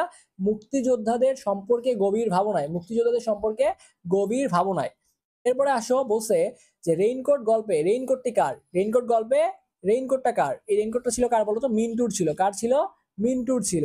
আচ্ছা, এরপরে আসো মিলিটারির চাবুকের আঘাত নুরুল কি মনে হয়? নুরুলের কি মনে হয়? স্রেফ উৎপাত মনে হয়। রেইনকোট গল্পে রেইনকোট বহন করেছে মুক্তিযুদ্ধের চেতনা। রেইনকোট গল্পে রেইনকোট বহন করছে কি? মুক্তিযুদ্ধের চেতনা। দোজখের ওম আখতারুজ্জামান ইলিয়াসের কোন ধরনের রচনা? এটা হচ্ছে তার একটা গল্প গ্রন্থ। আচ্ছা, এরপরে আসো দুধে ভাতে উৎপাত গল্প গ্রন্থের রচয়িতাকে। এই গল্প গ্রন্থের রচয়িতাকে বলতো? আখতারুজ্জামান ইলিয়াস। তাহলে এটা রচয়িতা হচ্ছে আখতারুজ্জামান ইলিয়াস। নিচের কোনটি উপন্যাস? কি বলছে ভাইয়া? নিচের কোনটা উপন্যাস? তাহলে উপন্যাস কোনটা?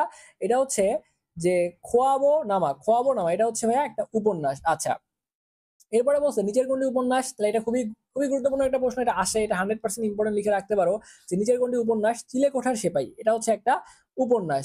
এরপরে আসো আখতারুজ্জামান ইলিয়াস কোন পুরস্কার লাভ করেন? আখতারুজ্জামান ইলিয়াস কোন পুরস্কার লাভ করছেন? বাংলা একাডেমি পুরস্কার তিনি লাভ করেছেন। এরপরে দেখো বলছে আখতারুজ্জামান ইলিয়াস রচিত গ্রন্থ কোনটা? আখতারুজ্জামান ইলিয়াস রচিত গ্রন্থ কোনটা? এটা হচ্ছে সংস্কৃতির ভাঙা সেতু। সংস্কৃতির ভাঙা সেতু। আখতারুজ্জামান রচিত গল্প গ্রন্থের সংখ্যা কয়টা? গল্প গ্রন্থের সংখ্যা হচ্ছে 5টা। এরপরে আসো কি বলছে যে দোয়া মনে হলো ঠিকই কিন্তু মাথায় দিতে ভুলে গেল, শূন্যস্থানে উপযুক্ত কোন শব্দটা বসবে? টুপিটা বসবে। কি বসবে? টুপি বসবে। ওকে, এরপরে দেখো কি বলছে রেইনকোট পরে নুরুল হুদা কেমন করে হাঁটে? রেইনকোট পরে নুরুল হুদা কেমন করে হাঁটে?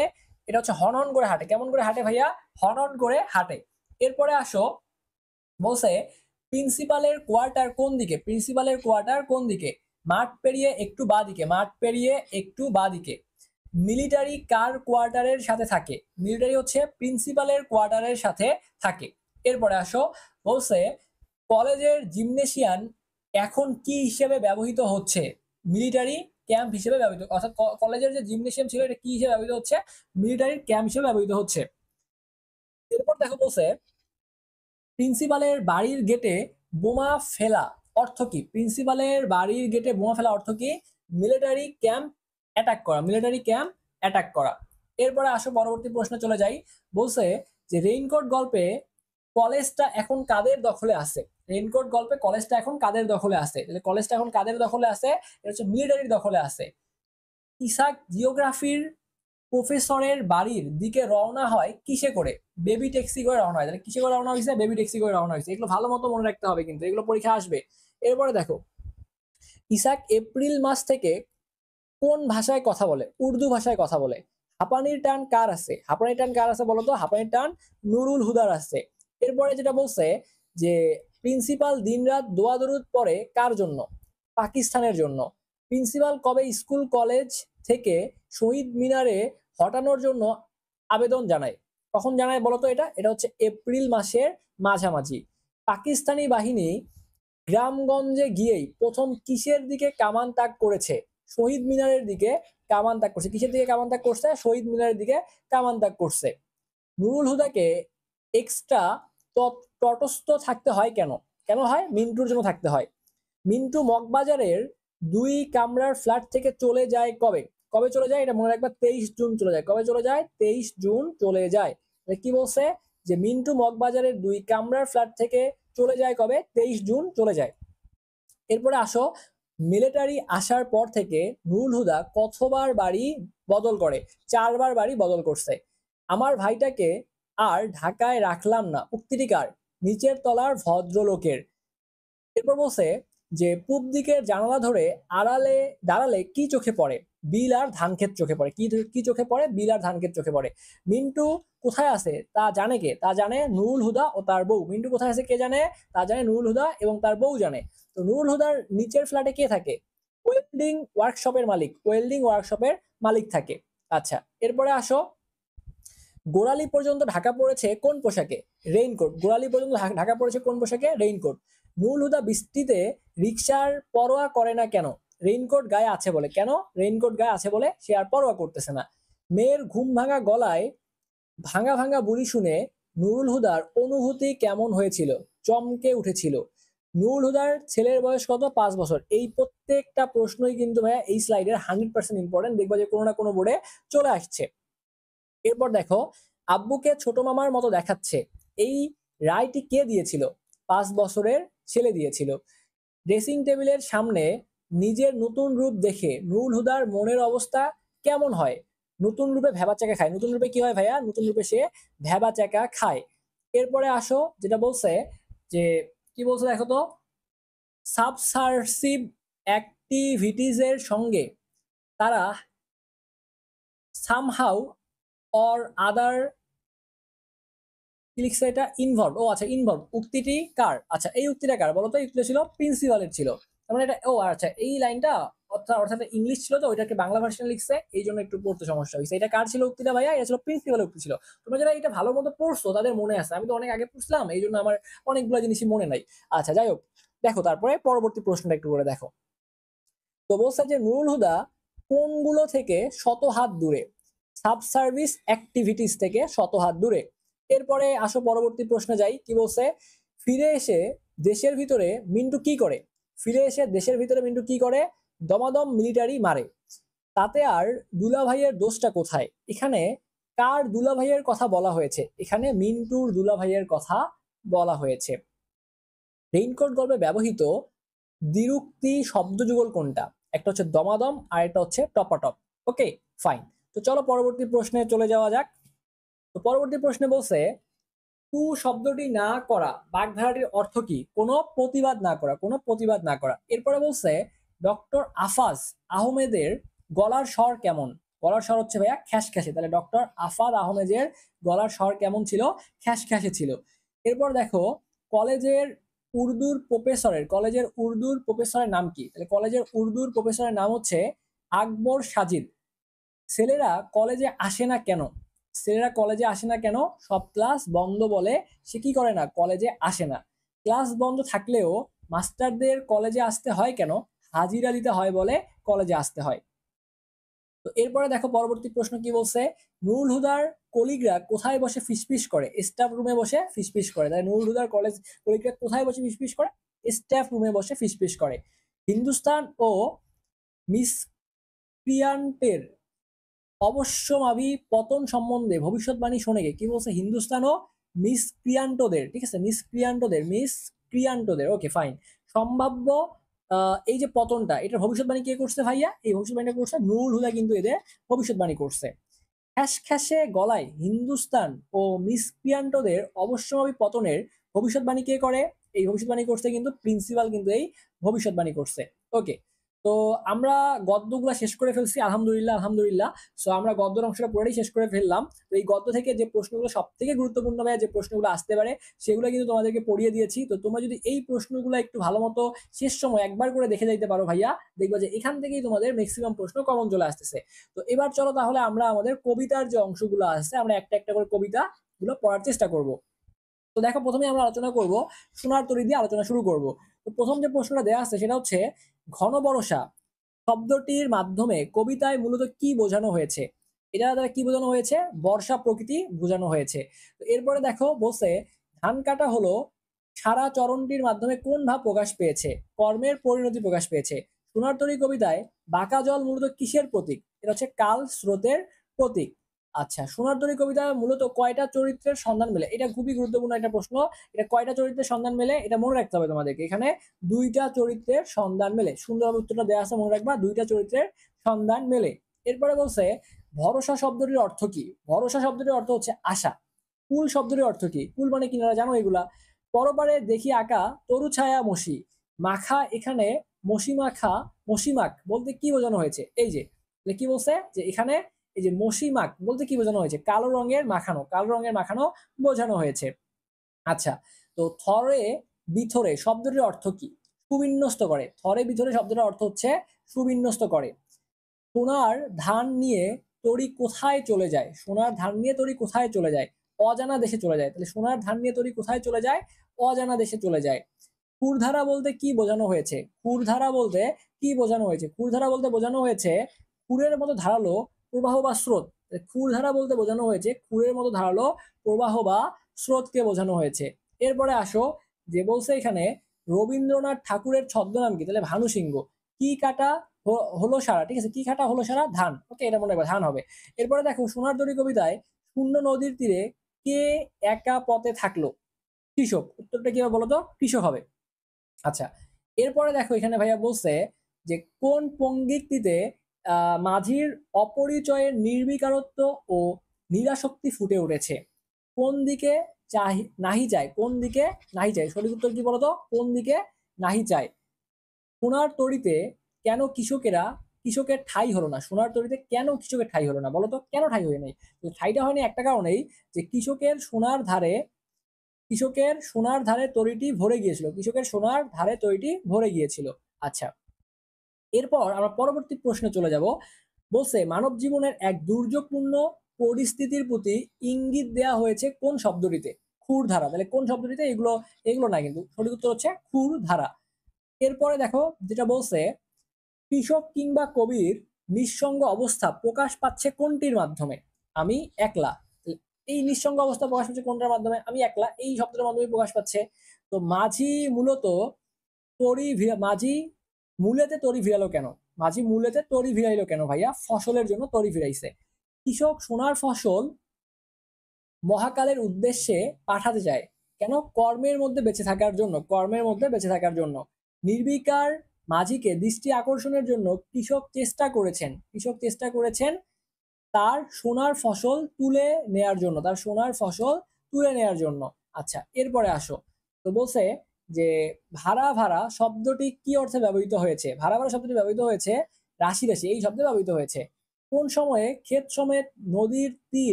নদীর গ্রাসে হারিয়ে যায়, আষাঢ় শ্রাবণ মাসে। তাহলে কোন সময়ে ক্ষেত সমেত নদীর তীর গ্রাসে হারিয়ে যায়, মনে রাখবা আষাঢ় শ্রাবণ মাসে, খুবই গুরুত্বপূর্ণ একটা প্রশ্ন। এরপর দেখো যেটা বলছে যে সোনার তরী কবিতাটির নামকরণ নিষ্ঠুর মহাকাল রাখা যেত নিচের কোন যুক্তিতে, দার্শনিকতার যুক্তিতে। আচ্ছা, এরপরে বলছে ফকির লালন শাহ অনেক পূর্বে মৃত্যুবরণ করেছেন, কিন্তু তার গানগুলো যুগ যুগ ধরে আজও মানুষের কণ্ঠে ধ্বনিত হয়ে চলেছে। এই বিষয়টি তোমার পঠিত কোন কবিতাকে সমর্থন করে, কোন কবিতাকে সমর্থন করে, সোনার তরী কবিতাকে সমর্থন করে। এরপর বলছে দৃষ্টি শব্দটি ব্যাকরণের কোন নিয়মে সম্পন্ন হয়েছে, প্রকৃতি ও প্রত্যয়। মানুষের জীবন কেমন, মানুষের জীবনটা হচ্ছে ক্ষণস্থায়ী।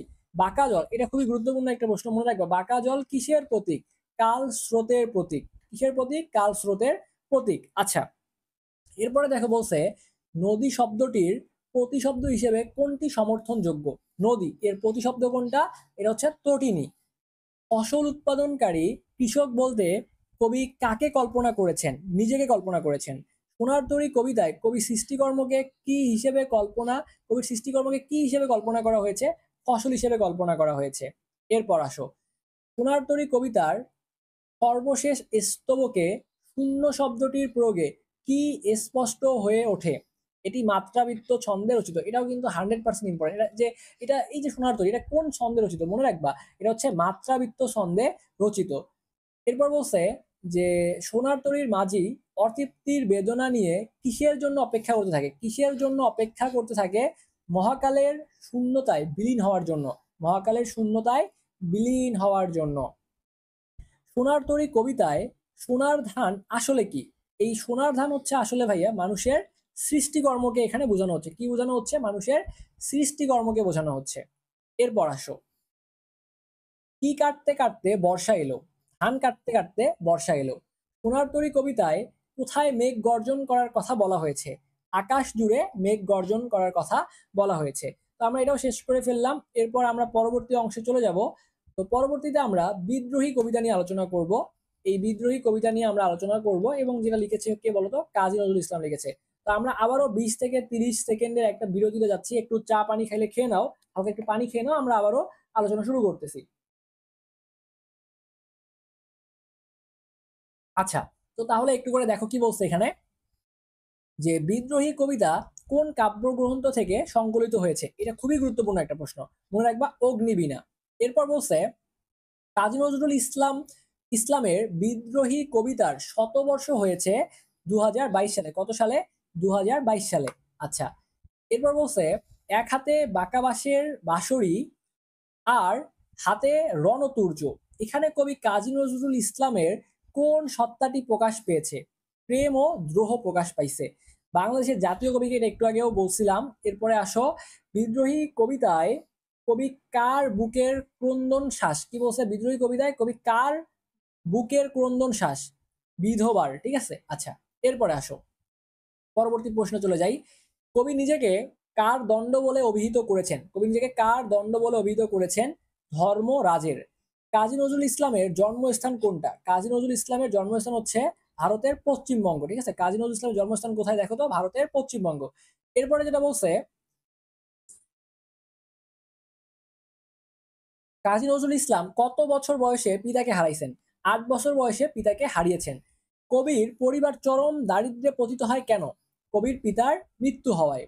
ওকে, আচ্ছা পরবর্তী চলো, পরবর্তী প্রশ্নে কি বলছে, যে কবি কাকে ছাড়া আর কাউকে কুর্নিশ করেন না? নিজেকে ছাড়া আর কাউকে কুর্নিশ করেন না।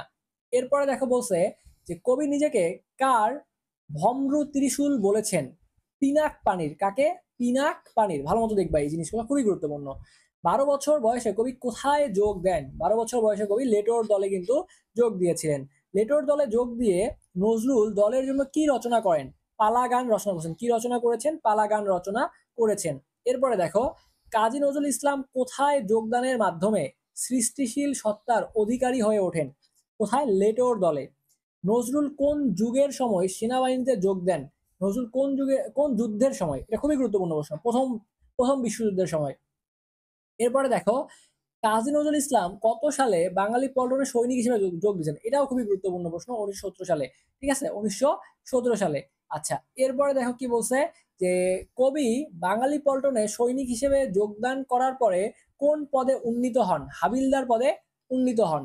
কত সালে বাঙালি পল্টন ভেঙে কত সালে বাঙালি পল্টন ভেঙে দেওয়া হয়? তাহলে কত সালে বাঙালি পল্টন ভেঙে দেওয়া হয় বলতো? 1920 সালে বাঙালি পল্টন ভেঙে দেওয়া হয়। এই সবগুলো প্রশ্নই কিন্তু ভাইয়া আমাদের জন্য গুরুত্বপূর্ণ, আমাদের একটু মাথায় রাখা লাগবে। ঠিক আছে, আচ্ছা এরপর দেখো আমরা পরবর্তী প্রশ্ন চলে যাব, যে বাঙালি পল্টন ভেঙে গেলে নজরুল কোথায় আসেন? বাঙালি পল্টন ভেঙে গেলে নজরুল কলকাতায় আসছেন। কাজী নজরুল ইসলামের কবি খ্যাতি ছড়িয়ে পড়ে এই যে বিদ্রোহী কবিতা প্রকাশিত হওয়ার পর। তাহলে তার এই যে কবি খ্যাতি, এটা ছড়িয়ে পড়ছে কখন? এই বিদ্রোহী কবিতাটা প্রকাশ হওয়ার পরে। এরপর দেখো বলছে নবযুগ কি? খুবই গুরুত্বপূর্ণ একটা প্রশ্ন। নবযুগ কি? নবযুগ হচ্ছে নজরুল রচিত সম্পাদিত পত্রিকা। নজরুল রচিত সম্পাদিত পত্রিকা। আচ্ছা এরপর যেটা বলছে, কোনটি নজরুল রচিত কাব্য? কাব্য কোনটা? বিষের বাসী। এটা হচ্ছে নজরুল রচিত কাব্য। পরবর্তী প্রশ্নে আসো, সাম্যবাদী কোন ধরনের সাহিত্যকর্ম? সাম্যবাদী কোন ধরনের সাহিত্যকর্ম? এটা হচ্ছে একটা কাব্য গ্রন্থ। কাজী নজরুল ইসলামকে পদ্মভূষণ উপাধিতে ভূষিত করছেন কে? ভারত সরকার। খুবই গুরুত্বপূর্ণ।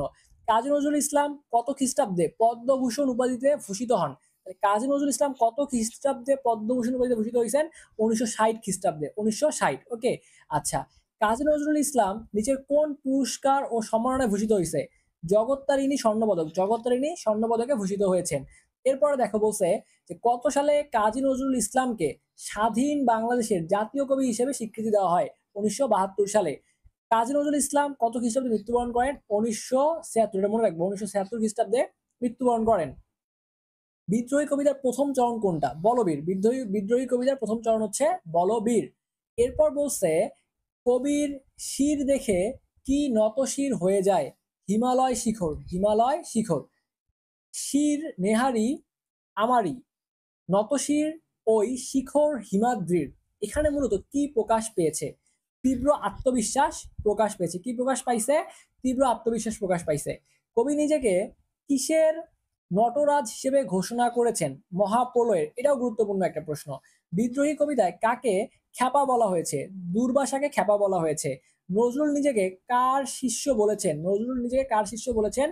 বিশ্ব বিশ্বমিত্রের। ঠিক আছে, বিশ্বামিত্রের কি বলছেন? শিষ্য বলেছেন। আচ্ছা এরপর দেখো, যত বন্ধন যত নিয়ম কানুন শৃঙ্খলাকে কবি কিভাবে অতিক্রম করেন? কিভাবে অতিক্রম করছেন? এই যে যত বন্ধন যত নিয়ম কানুন শৃঙ্খলাকে কবি কিভাবে অতিক্রম করেন? দলে দলে যান। ঠিক আছে, আচ্ছা কবি কি মানেন না? কবি কোনো আইন মানেন না। কবি কি মানেন না? কোনো আইন মানেন না। কবি নিজেকে কেমন ঝড় বলে উল্লেখ করেছেন? কবি নিজেকে কেমন ঝড় বলে উল্লেখ করেছেন? এলোকেশে ঝড় বলে উল্লেখ করেছেন।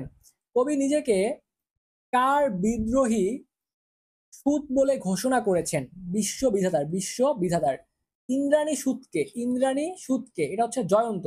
ইন্দ্রাণী সুতের হাতে কি? চাঁদ। ইন্দ্রাণী সুতের হাতে কি ভাইয়া বলতো? চাঁদ। আচ্ছা, এরপর দেখো, কবির এক হাতে বাঁকা বাঁশের বাঁশরি, অন্য হাতে কি? অন্য হাতে হচ্ছে তার রণতুর্য। অন্য হাতে তার কি বলতো? রণতুর্য। এরপর বলছে মম এক হাতে বাঁকা বাঁশের বাঁশরি আর হাতে রণতুর্য। এই পঙ্গিতের এই মানে যে লাইনটা আছে বা এই যে পঙ্গিকটিটা আছে, এই পঙ্গিকটিতে কি বোঝানো হয়েছে ভাইয়া? প্রেম ও দ্রোহের যুগপৎ অবস্থান। ঠিক আছে, প্রেম ও দ্রোহের যুগপৎ অবস্থান। কবি নিজেকে বেদুইন বলেছেন কেন? কবি নিজেকে কেন বেদুইন বলেছেন বলতো? আচ্ছা, নিজেকে বেদুইনের মতো যোদ্ধা মনে করায় তিনি এটা বলেছেন। কবি নিজেকে ছাড়া আর কাউকে কুর্নিশ করেন না কেন? আত্মমর্যাদা। এরপরে আসো ভাইয়া, আমরা তাহলে পরবর্তী চলে যাই। দেখো পরবর্তীতে যেটা আছে আমাদের, সেটা হচ্ছে প্রতিদান। ঠিক আছে, খুবই গুরুত্বপূর্ণ, খুবই খুবই খুবই গুরুত্বপূর্ণ, ভেরি ভেরি ইম্পর্টেন্ট। দেখো এখান থেকে যে প্রশ্নগুলো আসতে পারে ভাইয়া, আমরা তোমাদেরকে সেই প্রশ্নগুলো এবার একটু করে বুঝিয়ে বলার চেষ্টা করব। আচ্ছা, দেখো প্রতিদান লিখছে কে ভাইয়া? প্রতিদান লিখছে তোমাদের কে লিখছে বলতো? জসিমউদ্দিন লিখছে। কে লিখছে ভাইয়া বলতো? জসিমউদ্দিন লিখছে। তো আমার এ ঘর ভাঙ্গিয়াছে, যেবা আমি বাঁধি তার ঘর, এই পঙ্গিকটিতে কি বোঝানো হয়েছে? এই পঙ্গিকটির মধ্যে কি বোঝানো হয়েছে? দেখো, এটা বোঝানো হয়েছে যে পরোপকার, আত্মগ্লানি, কৃতজ্ঞতাবোধ, না সর্বসহা মনোভাব। সর্বসহা মনোভাব, তাই এখানে এখানে বোঝানো হয়েছে সর্বসহা মনোভাবকে বোঝানো হয়েছে। আশা করি তোমরা প্রশ্নগুলা বুঝতে পারতেছো। এরপরে আসো, আমরা পরবর্তী অংশে চলে যাই। দেখো পরবর্তীতে আমাদের যে প্রশ্নটা দেওয়া আছে, সেটা হচ্ছে আপন করিতে কাঁদিয়া বেড়াই, যে মোরে করেছে পর। এই লাইনটা দ্বারা কি বোঝানো হয়েছে ভাইয়া? মানব প্রীতি বোঝানো হয়েছে। কি বোঝানো হয়েছে? মানব প্রীতি বোঝানো হয়েছে। এরপর দেখো বলছে প্রতিদান কবিতায় কবি কাটা পেয়ে কি দান করেছেন? প্রতিদান কবিতায় কবি কাটা পেয়ে কি দান করেছেন? ফুল দান করেছেন। যে মোড়ে দিয়েছে বিষে ভরা বান, আমি দেই তারে বুক ভরা গান। এখানে বিষে ভরা বান কি অর্থে জ্ঞাপন, কি অর্থ জ্ঞাপন করেছে? কূট কথা। দেখো, কূট কথা এটা অর্থে ব্যবহৃত হয়েছে। এরপরে বলছে কবি জসিমউদ্দিন কত খ্রিস্টাব্দে জন্মগ্রহণ করেন? খুবই গুরুত্বপূর্ণ একটা প্রশ্ন, মনে রাখবা। 1903 খ্রিস্টাব্দে। কত সালে ভাইয়া? লিখে দিচ্ছি, মনে থাকবে। 1903 খ্রিস্টাব্দে তিনি জন্মগ্রহণ করেন। তারপর বলছে সাজাই সাজাই নিতন্তর, এইটা বলতে কি বোঝানো হয়েছে? সাজাই নিতন্তর বলতে বোঝানো হয়েছে সৃষ্টি করাকে বোঝানো হয়েছে। কি বোঝানো হয়েছে? সৃষ্টি করাকে বোঝানো হয়েছে। এগুলো শব্দার্থ থেকে আসছে, ডিরেক্ট কিন্তু মুখস্থ করতে হবে। তো জসিমউদ্দিন কোন গ্রামে জন্মগ্রহণ করেন? জসিমউদ্দিন তাম্বুলখানা গ্রামে জন্মগ্রহণ করেন। জসিমউদ্দিন কোন বিশ্ববিদ্যালয় থেকে এম এ ডিগ্রি লাভ করছেন? কলিকাতা বিশ্ববিদ্যালয় থেকে। এরপর বলছে যে জসিম উদ্দিনের কবি প্রতিভার উন্মেষ ঘটেছিল কোন সময়? তার ছাত্র জীবনেই কিন্তু তার কবি প্রতিভার উন্মেষ ঘটেছিল। এরপরে আসো পরবর্তী প্রশ্নে যাই। ছাত্রাবস্থায় রচিত জসিমউদ্দিনের কোন কবিতাটি পাঠ্যপুস্তকে অন্তর্ভুক্ত হয়? কবর। ছাত্রাবস্থায় কিন্তু এটা মাথায় রাখা লাগবে, খুবই গুরুত্বপূর্ণ। জসিমউদ্দিন কি হিসেবে সমধিক পরিচিত? পল্লী কবি হিসেবে তিনি সব থেকে বেশি পরিচিত। কবি জসিমউদ্দিনের কবিতার প্রধান উপজীব্য বিষয় কি? প্রধান উপজীব্য বিষয় কি বলতো? পল্লী জীবন। তার এই কবিতায় পল্লী জীবন ফুটে উঠছে। তাহলে কবি জসিমউদ্দিনের কোন কাব্যগ্রন্থ বিভিন্ন ভাষায় অনুদিত হয়েছে? নকশি কাঁথার মাঠ। ওকে, আচ্ছা। এরপর দেখো, কোন বিশ্ববিদ্যালয় কবি জসিমউদ্দিনকে সম্মানসূচক ডিলিট উপাধি দিছে ভাইয়া? রবীন্দ্র ভারতী বিশ্ববিদ্যালয় তাকে ডিলিট উপাধি দিয়েছে। এরপরে আসো, কি বলছে? যে জসিমউদ্দিন কত খ্রিস্টাব্দে মৃত্যুবরণ করেন? মনে রাখবা, জসিমউদ্দিন 1976 খ্রিস্টাব্দে মৃত্যুবরণ করেন। কবি জসিমউদ্দিনের নকশি কাঁথার মাঠ কোন ধরনের রচনা? এটা হচ্ছে একটা কাব্য। ঠিক আছে, মনে রাখবা। যে কবির ঘর ভাঙে, কবি তার ঘর কি করেন? বেঁধে দেন। এরপরে আসো, কেউ কাঠার আঘাত করলে কবি তার প্রতিদান কি দিচ্ছেন বলতো? ফুল দান করছেন। কেউ কাঠার আঘাত দিছে, সে ফুল দান করছে। ওকে, আচ্ছা। এরপরে আসো ভাইয়া, কবি যেমন ফুলের মালঞ্চ দেওয়ার কথা বলেছেন, কবি কেমন ফুলের মালঞ্চ দেওয়ার কথা বলেছেন? খুবই গুরুত্বপূর্ণ প্রশ্ন, রঙিন ফুলের। তারপর বলছে প্রতিদান কবিতায় কবি কার জন্য পথে পথে ফেরেন? যে কবিকে পথের বিভাগী করেছে, যে কবিকে পথের বিভাগী করেছে। আচ্ছা, এরপরে আসো কি বলছে, দেখো একটু করে। কবিকে কেউ বিষ ভরা বান দিলে কবি তাকে কি প্রতিদান দিয়েছে ভাইয়া বলতো? বুক ভরা গান দিয়েছে। কবি কাকে আপন করার জন্য কেঁদে বেড়ান? যে কবিকে পর করেছে, যে কবিকে কি করছে? পর করেছে। প্রতিদান কবিতা মোট কত চরণের? এই যে প্রতিদান যে কবিতাটা আছে এটা মোট কত চরণের ভাইয়া? এই চরণগুলো কিন্তু আসে, চরণ চরণ সংখ্যাগুলা, ঠিক আছে, চরণ সংখ্যাগুলো একটু করে চাইলে দেখতে পারো, কারণ এটা বলতে পারে যে কোনটা কত চরণ সংখ্যা, স্পেশালি কবিতা থেকে এই জিনিসগুলো আসে যে কোনটা কত চরণের। প্রতিদান কবিতা হচ্ছে 18 চরণের, একটু ভালো মতো পড়বা এই জিনিসটা। প্রতিদান কবিতায় কোন ফুলের নামের উল্লেখ আছে? রঙিন ফুলের নামের উল্লেখ আছে। প্রতিদান কবিতায় কবি দীর্ঘ রাতকে কি বলেছেন? দীঘল রাত বলেছেন। আচ্ছা, এরপরে আসো কি বলছে, যে মালঞ্চ শব্দের অর্থ হচ্ছে ফুলের বাগান, নিরন্তর শব্দের অর্থ হচ্ছে নিয়ত। প্রতিদান কবিতায় জসীমউদ্দিন কোন, এই জসীমউদ্দিনের কোন কাব্যগ্রন্থ থেকে সংকলিত হয়েছে? বালুচর, ঠিক আছে, মনে রাখবা বালুচর, আবার অবশ্যই মনে রাখবা এবং বারবার করে পড়ো, ঠিক আছে, আমার সাথে একবার করে পড়ো, স্লাইড দেখে একবার পড়ো, পিডিএফ দেখে একবার পড়বা, দেখবা যে মুখস্থ হয়ে গেছে। কবি অনিষ্টকারীকে প্রতিদানে কি করেছেন? তার উপকার করেছেন। তাহলে অনিষ্টকারীকে প্রতিদানে কি করেছেন? উপকার করেছেন। নিচের কোন বানানটি ঠিক? নিচের কোন বানানটি ঠিক? এই যে দেখো বানানটা একটু দেখে নিবা, জসীমউদ্দিন, ঠিক আছে, দীর্ঘিকার হবে না, দীর্ঘিকার হবে না, এখানে ঋষিকার আছে, কিন্তু দেখো এখানে যে কাহিনীটা হয়েছে, এই যে এখানে স্পেস রাখছে, রাখা যাবে না, একবারই লিখতে হবে, এটাই কিন্তু এখানে সঠিক উত্তর। জসীমউদ্দিন পল্লী কবি হিসেবে খ্যাত কেন? পরীক্ষা আসতে পারে, পল্লী কবিকে বা পল্লী কবি হিসেবে খ্যাত কেন? কে? জসীমউদ্দিন। তো সে কেন পল্লী কবি হিসেবে খ্যাত? দেখো, পল্লীর রূপ বৈচিত্র্য সুনিপুণ ভাবে তিনি তুলে ধরছেন, পল্লীর রূপ বৈচিত্র্য সুনিপুণ ভাবে তুলে ধরেছেন। এরপর বলছে যে কবি অন্যকে আপন করতে চান, কারণটা কি? কবি অন্যকে আপন করতে চান, কারণটা কি? কবিকে পর করেছে বলে। কবি দীঘল রজনী জানেন, কারণ কি? কবি দীঘল রজনী জানেন এর কারণ হচ্ছে ঘুম হরণের জন্য।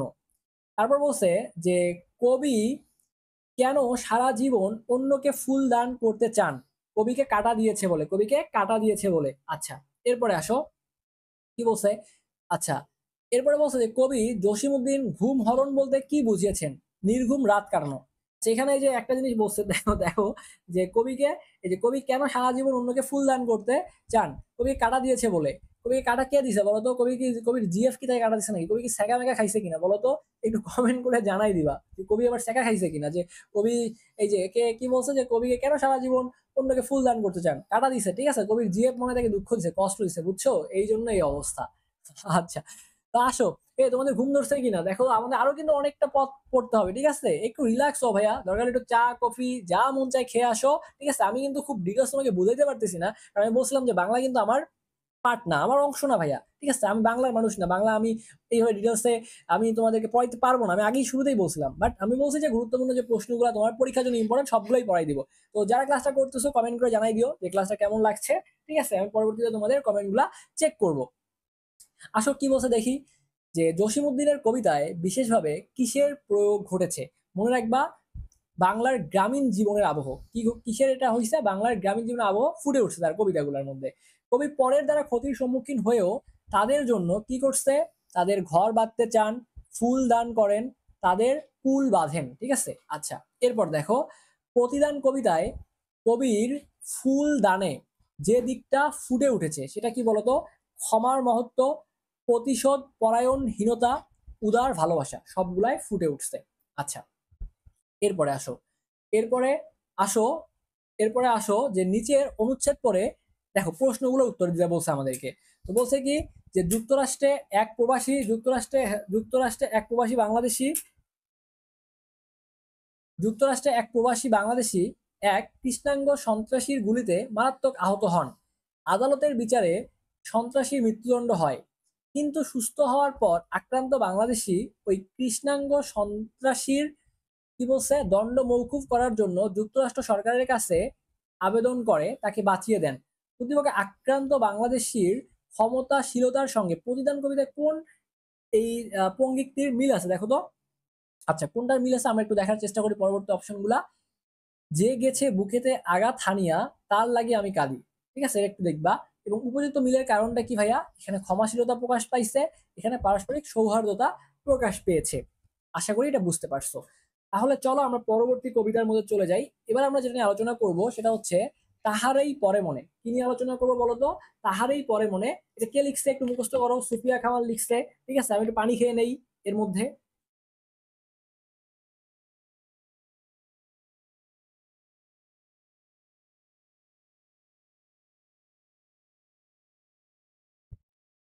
দেখো তাহারেই পরে মনে, এখানে কি বলছে আসো আমরা একটু করে দেখার চেষ্টা করি। বলছে যে তাহারই পরে মনে কবিতায় কার প্রতি কবির তীব্র বিমুখতা? বসন্তের প্রতি। কার প্রতি? বসন্তের প্রতি। এরপর বলছে যে তোমার পঠিত কোন কবিতাটি সংলাপ নির্ভর? তাহারই পরে মনে। এরপরে আসো, তাহারই পরে মনে কবিতায় পুষ্পশূন্য দিগন্তের পথ চলে গেছে কে? এই দিগন্তের পথে চলে গেছে কে? মাঘের সন্ন্যাসী, ঠিক আছে। এরপরে দেখো, তাহারই পরে মনে কবিতায় কোথা তব নবপুষ্প সাজ উক্তিটি কার উদ্দেশ্যে বলা হয়েছে? কবির উদ্দেশ্যে বলা হয়েছে। নিচের কোনটিতে কবির অভিমান প্রকাশ পেয়েছে? কবির অভিমান প্রকাশ পেয়েছে কোনটার মধ্যে বলতো ভাইয়া?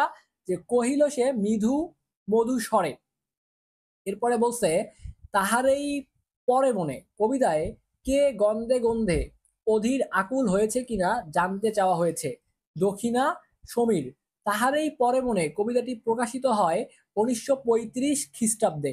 তাহারই পরে মনে কবিতায় ব্যবহৃত কুহেলি উত্তরস্বরী, এটা খুবই গুরুত্বপূর্ণ একটা প্রশ্ন, যে কুহেলি উত্তরস্বরী শব্দটি কি অর্থ বহন করে? এটা হচ্ছে খুবই গুরুত্বপূর্ণ, 100% একটা গুরুত্বপূর্ণ প্রশ্ন। এটা হচ্ছে কুয়াশার চাদর। মাঘের সন্ন্যাসী বলতে কাকে বোঝানো হয়েছে? মাঘের সন্ন্যাসী বলতে বোঝানো হয়েছে শীতকালকে বোঝানো হয়েছে।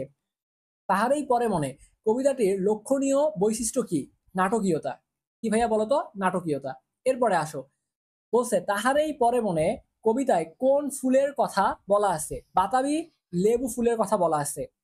এরপর বলছে অলখের পাথার বাহিয়া তরিতার এসেছে কি? এর তাৎপর্য কি বলতো? ঋতুরাজ বসন্ত আসে অদেখা জগৎ থেকে। ঋতুরাজ বসন্ত আসে অদেখা জগৎ থেকে। এরপরে বলছে দক্ষিণা দুয়ার কেন খুলে গেছে? দক্ষিণা দুয়ার কেন খুলে গেছে? বসন্ত বাতাসে খুলে গেছে। তাহারই পরে মনে কবিতায় কোন মাসের কথা বলা আছে? কোন মাসের কথা বলা আছে? মাঘ ও ফাল্গুন মাসের কথা বলা আছে। কবি ভক্ত কি রচনা করতে বলেছেন? বন্দনা গীত রচনা করতে বলেছেন। হে কবি, নীরব কেন ফাগুন যে এসেছে ধরায়? কবি কেন নীরব বলতো? কবি এখানে কেন নীরব? কারণ শীতের রিক্ততা ভুলতে পারেন না কবি, ঠিক আছে। শীতের রিক্ততা তিনি ভুলতে পারেন না। এরপরে বলছে কহিল সে স্নিগ্ধ আখি তুলি দক্ষিণ দুয়ার গেছে খুলি। কে স্নিগ্ধ আখি তুলে কথা বলল? কবি স্নিগ্ধ আখি তুলে কিন্তু এখানে কথা বলছে। তাহারই পরে মনে কবিতায় কে কাকে প্রশ্ন করেছে? কবি ভক্ত কবিকে প্রশ্ন করেছে। তাহারই পরে মনে কবিতায় কাকে ঋতুরাজ বলা হয়েছে? বসন্তকে ঋতুরাজ বলা হয়েছে। খুবই গুরুত্বপূর্ণ প্রশ্ন। কুহেলি উত্তরস্বরী, এটা 100% ইম্পর্টেন্ট একটা প্রশ্ন। এটাও কিন্তু 100% ইম্পর্টেন্ট একটা প্রশ্ন, যে কুহেলি উত্তরস্বরী তলে বলতে কি বোঝানো হয়েছে? কুয়াশার চাদর ঘেরা মাঘ মাসকে বোঝানো হয়েছে। এরপরে আসো, তাহারেই পরে মনে কবিতাটিতে কোন সম্পর্কের একটি দিক অভিব্যক্তি পেয়েছে? প্রকৃতি ও মানব মনের। প্রকৃতি ও মানব মনের। এরপরে বলছে কবিকে রিক্ত করেছে কবির স্বামী। কবিকে রিক্ত করেছে কবির স্বামী। অর্ঘ্য বিরোচন বলতে যা বোঝানো হয় তা হলো প্রকৃতি বিচিত্র সাজে সজ্জিত হয়ে বসন্ত বরণ করেছে। প্রকৃতি বিচিত্র সাজে সজ্জিত হয়ে কি করছে? বসন্ত বরণ করছে। এরপরে বলছে বসন্ত কাকে স্মরণ করে পৃথিবীতে এসেছে? কবিকে স্মরণ করে পৃথিবীতে পৃথিবীতে এসেছে। কবির ঋতুরাজকে উপেক্ষার কারণ? প্রিয়জনের মৃত্যু। প্রিয়জনের মৃত্যু। শুনি নাই রাখিনি সন্ধান। কবি কার সন্ধান রাখেননি? কবি কার সন্ধান রাখেননি? বসন্তের সন্ধান রাখেননি। শীতকে মাঘের সন্ন্যাসী বলা হয়েছে কেন? শীতকে মাঘের সন্ন্যাসী বলা হয়েছে কেন? শীতের বিদায় সর্বত্যাগী সন্ন্যাসীর মতো বলে। কবি ভক্ত কবিকে প্রশ্ন করেছেন কেন? কবি উন্মনা বলে, বা এটা কি আনমনা নাকি উন্মনা বলে, আচ্ছা যাই হোক। এরপরে দেখো কি বলছে, যে কবির ব্যক্তি জীবন ও কাব্য সাধনার ক্ষেত্রে এক দুঃসহ বিষণ্ণতা নেমে আসে কেন? প্রিয় বিয়োগে। আচ্ছা, এরপরে বলছে কবি মন কিসে আচ্ছন্ন হয়ে আসে আছে? রিক্ততার হাহাকারে। এখানে এরপরে দেখো কি বলছে, যে এখনো দেখনি তুমি। এখানে কি, এখানে নি কি হিসেবে ব্যবহৃত হয়েছে? নাবাচক ক্রিয়া বিশেষণ হিসেবে ব্যবহৃত হয়েছে। তাহারই পরে মনে কবিতায় কবির উদাসীনতাকে কোনটির সঙ্গে তুলনা করা হয়েছে? শীতের রিক্ততার সঙ্গে তুলনা করা হয়েছে। শীতের রিক্ততার সঙ্গে তুলনা করা হয়েছে। তাহারই পরে মনে কবিতায় কবির হৃদয়ের বেদনার চিত্র কোন বিষয়টির ভিতর দিয়ে ফুটিয়ে তুলেছেন? শীতের সর্বত্যাগী সন্ন্যাসীর প্রতীকে ফুটিয়ে তুলেছেন। এরপর বলছে বসন্তের আবেদন গুরুত্ব হারিয়েছে কেন? কবি বসন্ত বরণ করেননি বলে। কবি বসন্ত বরণ করেননি বলে। এরপর দেখো কি বলছে, যে সুফিয়া কামালের প্রথম স্বামীর নাম কি? প্রথম স্বামীর নাম কি? সৈয়দ নেয়াল হোসেন, সৈয়দ নেয়াল হোসেন। আচ্ছা, এরপরে পরবর্তী প্রশ্ন চলে আসো। মাঘের সন্ন্যাসী বলতে কাকে বোঝানো হয়েছে? এটা আবারও বললাম যে খুবই গুরুত্বপূর্ণ প্রশ্ন। এখানে শীতকালকে বোঝানো হয়েছে। তাহারেই পরে মনে কবিতায় কোন ঋতুর কথা উল্লেখ আছে? বসন্ত ও শীত ঋতু। এটাও ভাইয়া 100% ইম্পর্টেন্ট, 100% ইম্পর্টেন্ট। ঠিক আছে, তাহারেই মনে পড়ে কবিতায় কি ফুলের কথা বলা আছে? নেবু ফুল, আমের মুকুল, মাধবী। উপরে সব কয়টি, ঠিক আছে, সব কয়টি উত্তর এখানে ঠিক আছে। এরপরে আসো, তাহারেই মনে পড়ে, এখানে তাহারেই সর্বনাম কাকে নির্দেশ করছে? এই যে তাহারেই যে সর্বনামটা আছে এটা কাকে নির্দেশ করছে? কবির প্রথম স্বামীকে নির্দেশ করছে। তাহারেই পরে মনে কবিতাটি কোন ছন্দে রচিত? অক্ষরবৃত্ত ছন্দে রচিত। 100% ইম্পর্টেন্ট। যতগুলো বারো এর পাশে স্টার চিহ্ন দাও। এটা কোন ছন্দে রচিত? এই প্রশ্নগুলো আসে। বসন্ত আসা সত্ত্বেও কে ফুলে ফুলে ঘর সাজাননি? কবি ফুলে ফুলে ঘর সাজাননি। ডেকেছে সে কি আমারে, শুনি নাই রাখিনি সন্ধান। চরণটি কোন কবিতার? তাহারেই পরে মনে। কোন কাব্যটি সুফিয়া কামালের? উদাত্ত পৃথিবী। এটা হচ্ছে সুফিয়া কামালের, ডিরেক্ট মুখস্থ করে ফেলবা। এরপরে দেখো, তাহারেই পরে মনে কবিতায় পর্ববিন্যাস কিরূপ? 8 ও 10 পর্বের। তাহারেই মনে পড়ে কবিতায় কিসের ছায়াপাত ভাইয়া এখানে লক্ষ্য করা গেছে? দেখো, কবির ব্যক্তি জীবনের ছায়াপাত লক্ষ্য করা গিয়েছে। কবি সুফিয়া কামালের প্রথম স্বামী মৃত্যুবরণ করছেন 1932 খ্রিস্টাব্দে।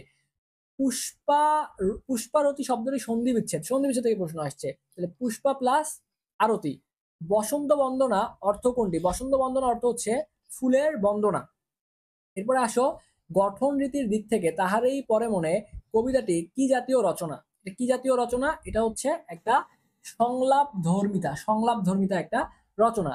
এরপরে বলছে যে তাহারেই পরে মনে কবিতায় কবি কিসের জন্য আকুলতা প্রকাশ করেছেন? শীতের জন্য আকুলতা প্রকাশ করেছেন। শীত ঋতুর রিক্ততার চিত্রটি ফুটে উঠেছে। শীত ঋতুর রিক্ততার চিত্র ফুটে উঠছে। গাছের পাতা ঝরে যায়, ঠিক আছে। আচ্ছা, আর গাছ ফুলিন, ঠিক আছে, এই যে গাছ হয় ফুলিন।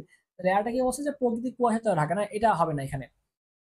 তাহারই পরে মনে কবিতায় কবি ঋতুরাজকে ব্যাখ্যা দেন, উপেক্ষা করে ব্যাখ্যা দিচ্ছেন, কারণ তার মনে দুঃখ ছিল, ঠিক আছে, আর স্বজন হারানোর বেদনা ছিল। আর এখানে কি বলছে? অবহেলা করে না। তাহারই মনে পড়ে কবিতায় কবি শীতকে মাঘের সন্ন্যাসী কেন বলেছেন? মাঘের সন্ন্যাসী কেন বলেছেন বলতো? এটার উত্তর কি হবে বলতো? এটার উত্তর হবে 2 এবং 3। তার মানে এই যে এইটা 2 এবং 3, অবহেলা করে না এবং হচ্ছে দেখার ভান করে, ঠিক আছে। আচ্ছা, এরপরে পরবর্তীতে চলো দেখা যাচ্ছে আমাদের কোন পদ্ধতি চলে আসে। এরপরে আমরা পড়বো হচ্ছে 18 বছর বয়স, ঠিক আছে, 18 বছর বয়স। এইটা নিয়ে আমরা এবার পড়াশোনা শুরু করব। দেখো তাহলে গুরুত্বপূর্ণ প্রশ্নগুলা। তাহলে প্রথম প্রশ্ন এটাই আসতে পারে যে সুকান্ত ভট্টাচার্য এটা কে লিখছেন? 18 বছর বয়স সুকান্ত ভট্টাচার্য। একটু ভালো মতো দেখবা। তো এই যে 18 বছর বয়স, বেদনায় থরথর কাঁপে কেন? অজস্র ব্যর্থতার দীর্ঘশ্বাসে। এরপরে দেখো, বিপদের মুখে 18 বছর বয়স কেমন? অগ্রণী। বিপদের মুখে 18 বছর বয়স হচ্ছে অগ্রণী। কবি সুকান্ত ভট্টাচার্যের জন্ম কোথায়? গোপালগঞ্জে জন্মগ্রহণ করতেন। সুকান্ত ভট্টাচার্যের ফেসি বিরোধী লেখক শিল্প সঙ্গের পক্ষে কি কাব্যগ্রন্থ সম্পাদনা করেছেন? আকাল। এরপরে বলছে বিশ্বব্যাপী মহাযুদ্ধের ধ্বংস, বিক্ষোভের হাহাকার সুকান্তকে কোন বয়সে আলোড়িত করে? কৈশোরে আলোড়িত করে। যৌবন আবার দিও না ভুল করে। এরপরে আসো, 18 বছর বয়সীদের মতো আর কারা আত্মাকে দেশ রক্ষার সাথে সমর্পণ করে? সশস্ত্র বাহিনীর সৈনিকরা। 18 বছর বয়সীর প্রাণ কেমন? প্রাণটা কেমন বলতো? তীব্র, তীব্র আর প্রখর। 18 বছর বয়স পথে কি ছোটায়? তুফান ছুটায়। 18 বছর বয়স বেদনার পথ 18 বছর বয়স বেদনায় কেমন করে কাঁপে? থরথর করে কাঁপে। এরপর বলছে এ বয়স কানে আসে কত মন্ত্রণা? এই বয়সে কানে আসে কত মন্ত্রণা? এখানে মন্ত্রণা বলতে বোঝানো হয়েছে ভালো মন্দ যে চিন্তা ভাবনা গুলো আসে সেটার কথা বোঝানো হয়েছে। কবি 18 বছর বয়সকে কিসের সাথে তুলনা করেছেন? স্টিমারের সাথে তুলনা করেছেন। 18 বছর বয়স কি জানে? রক্তদানে পুণ্য জানে। এগুলো একবার করে পড়লেই পারা যাবে, এগুলো আমার স্পষ্ট মনে আছে এখনো। 18 বছর বয়সে আঘাত মানে আসে কেন? আঘাত আসে এই যে এ বয়স স্বনির্ভর জীবনের সূত্রপাত ঘটে। এ বয়সে স্বনির্ভর জীবনের সূত্রপাত ঘটে। এরপর বলছে সহস্র প্রাণ ক্ষতবিক্ষত হয় কেন? সংকটে ভুল পদক্ষেপ নেওয়ার কারণে। সংকটে ভুল পদক্ষেপ নেওয়ার কারণে। কোন বয়সটি স্পর্ধায় মাথা তোলার ঝুঁকি নেয়? এই 18 বছর বয়স। 18 বছর বয়সের তরুণরা পদাঘাতে কি ভাঙতে চায়? পাথর বাঁধা ভাঙতে চায়। 18 বছরের তরুণরা কেমন বেগে চলে? বাষ্পের বেগে চলে। তাহলে তরুণরা আত্মাকে কার কাছে সমর্থন করে? শপথের কোলাহলে সমর্থন করে। এরপরে আসো, কখন হাল ঠিকমতো রাখা ভার হয়ে যায়? দুর্যোগের সময়। কবি সুকান্ত সবকিছুর পরেও কার জয়ধ্বনি শুনতে পান? 18র জয়ধ্বনি শুনতে পান। কার বিপদের মুখে অগ্রণী ভূমিকা পালন করে? কারা বিপদের মুখে? এটা হবে হয়তো 18 বছর বয়সে তরুণেরা। কোনগুলো সুকান্ত ভট্টাচার্যের কাব্যগ্রন্থ? তাহলে কাব্যগ্রন্থগুলো এক নজরে পড়ে ফেলবা। ছাড়পত্র, ঘুম নেই, পুরুষ, এই তিনটাই গুরুত্বপূর্ণ। দেখবা যে তোমার পরীক্ষায় এই তিনটার মধ্যে যে কোনো একটা চলে আসছে। তো এই তিনটা হয়ে একটু ভালো মতো পড়বা। কোন বয়সে তরুণেরা সুন্দর, শুভ ও কল্যাণের জন্য রিক্ত দিতে জানে? 18 বছর বয়সে। 18 বছর বয়স কি দুঃসহ কেন? এই যে এ বয়স নিজের পায়ে দাঁড়ানোর ঝুঁকি নিতে হয়, এ বয়সে নিজের পায়ে দাঁড়ানোর ঝুঁকি নিতে হয়। এরপর বলছে সুকান্ত কোন সংঘের সাথে জড়িত ছিলেন? পেশি বিরোধী লেখক শিল্প সংঘ। এরপরে বলছে 18 বছর বয়স কবিতার শপথের কোলাহল বলতে কবি কি বোঝাতে চেয়েছেন? নতুন কাজের জন্য নতুন শপথে আবদ্ধ হওয়া, নতুন কাজের জন্য নতুন শপথে আবদ্ধ হওয়া। এরপর বলছে এ বয়স তবু নতুন কিছু তো করে, উক্তি দ্বারা কবি কি বুঝেছেন? যে এই বয়সে বিপদ মোকাবেলায় নতুনত্বের সন্ধান করে এই বয়সীরা যারা আছে, এই 18 বছর বয়সের যে তরুণরা যারা আছে। তো এই 18 বছর বয়স কবিতায় তুফান শব্দটি কি অর্থে ব্যবহৃত হয়েছে? প্রগতি অর্থে ব্যবহৃত হয়েছে। মনে রাখবো, তুফান শব্দটা প্রগতি অর্থে ব্যবহৃত হয়েছে। বিপদের মুখে এ বয়স অগ্রণী, এই পঙ্ক্তির মধ্যে কি বোঝাতে চেয়েছে? যে এরা বিপদে সবার আগে ঝাঁপিয়ে পড়ে। এরা কিন্তু বিপদে দেখে না যে কে কোথায় কি করতেছে না, সে ভাবে যে আমি আছি, আমাকে মাঠে নামতে হবে। তার মানে সবার আগে কিন্তু সে ঝাঁপিয়ে পড়ে। এই ব্যাপারটা কিন্তু খুব ভালো একটা দিক 18 বছর বয়সের তরুণদের মধ্যে। এটাই কিন্তু এখানে ফুটে তুলছে কবি এখানে। তো এদেশের বুকে 18 আসুক নেমে, এই জন্য কবি বারবার চাইতো যে এদেশের বুকে যেন 18 আবার নেমে আসে। এ চরণে 18 বলতে বোঝানো হয়েছে যৌবনকে বোঝানো হয়েছে। 18 বছর বয়স কবিতাটি কয় মাত্রার ছন্দে রচিত? 6 মাত্রার ছন্দে রচিত। 18 বছর বয়স কবিতায় প্রতি চরণে মাত্রার বিন্যাস কেমন? এই যে মনে রাখবা, 6 6 2, 6 6 2। 18 বছর বয়স কবিতার প্রতি চরণে মাত্রা সংখ্যা কত? মাত্রা সংখ্যা হচ্ছে 14। 18 বছর বয়সের প্রধান বৈশিষ্ট্য কোনটা? প্রগতি ও অগ্রতির পথে ধাবমাননা, প্রগতি ও অগ্রতির পথে ধাবমাননা। 18 বছর বয়সে মানুষ আত্মপ্রত্যয়ী হয় কেন? মানুষ কেন আত্মপ্রত্যয়ী হয়? দুর্বিনীত যৌবনে পদার্পণ করে বলে। হরতাল সুকান্ত ভট্টাচার্যের কোন ধরনের রচনা? এটা হচ্ছে কাব্য। মনে রাখবা, খুবই গুরুত্বপূর্ণ প্রশ্ন এগুলা। এরপরে বলছে সুকান্ত ভট্টাচার্য কি দেখে আলোড়িত হয়েছিল? মহাযুদ্ধের ধ্বংসলীলা। 18 বছর বয়সে কি কানে আসে? মন্ত্রণা কানে আসে। এই যে খুবই গুরুত্বপূর্ণ একটা প্রশ্ন চলে আসছে পড়তে পড়তে। ছাড়পত্র কাব্যগ্রন্থ কত খ্রিস্টাব্দে প্রকাশিত হয়? 100% ইম্পর্টেন্ট, 1948। তাই মনে রাখবা, ছাড়পত্র কাব্যগ্রন্থ কত খ্রিস্টাব্দে প্রকাশিত হয়? 1948। বাষ্পের বেগে স্টিমারের মতো চলে, উক্তিটির অর্থ কি? এই উক্তিটার অর্থ কি? বাষ্পীয় ইঞ্জিনের মতো বেগে চলা, বাষ্পীয় ইঞ্জিনের মতো বেগে চলা। এরপরে আসো, 18 বছর বয়স দুর্বার কেন? 18 বছর বয়স দুর্বার কেন বেগে ধাবিত হয় বলে? 18 বছর বয়স কেমন? এটা একটু আগে বললাম যেটা কেমন, দুর্বার। 18 বছর বয়সটা হচ্ছে দুর্বার। 18 বছর বয়সে কেমন আঘাত আসে? কেমন আঘাত আসে? অবিশ্রান্ত আঘাত আসে। তারুণ্যের ধর্ম হিসেবে নিচের কোনটি সমর্থনযোগ্য? তারুণ্যের ধর্ম হিসেবে কোনটি সমর্থনযোগ্য? প্রগতির পথে চলা, প্রগতির পথে চলা। এরপরে আসো, যৌবন শক্তিকে কবি সুকান্ত ভট্টাচার্য জাতীয় জীবনের কি হিসেবে কামনা করেছেন? চালিকা শক্তি হিসেবে কামনা করেছেন।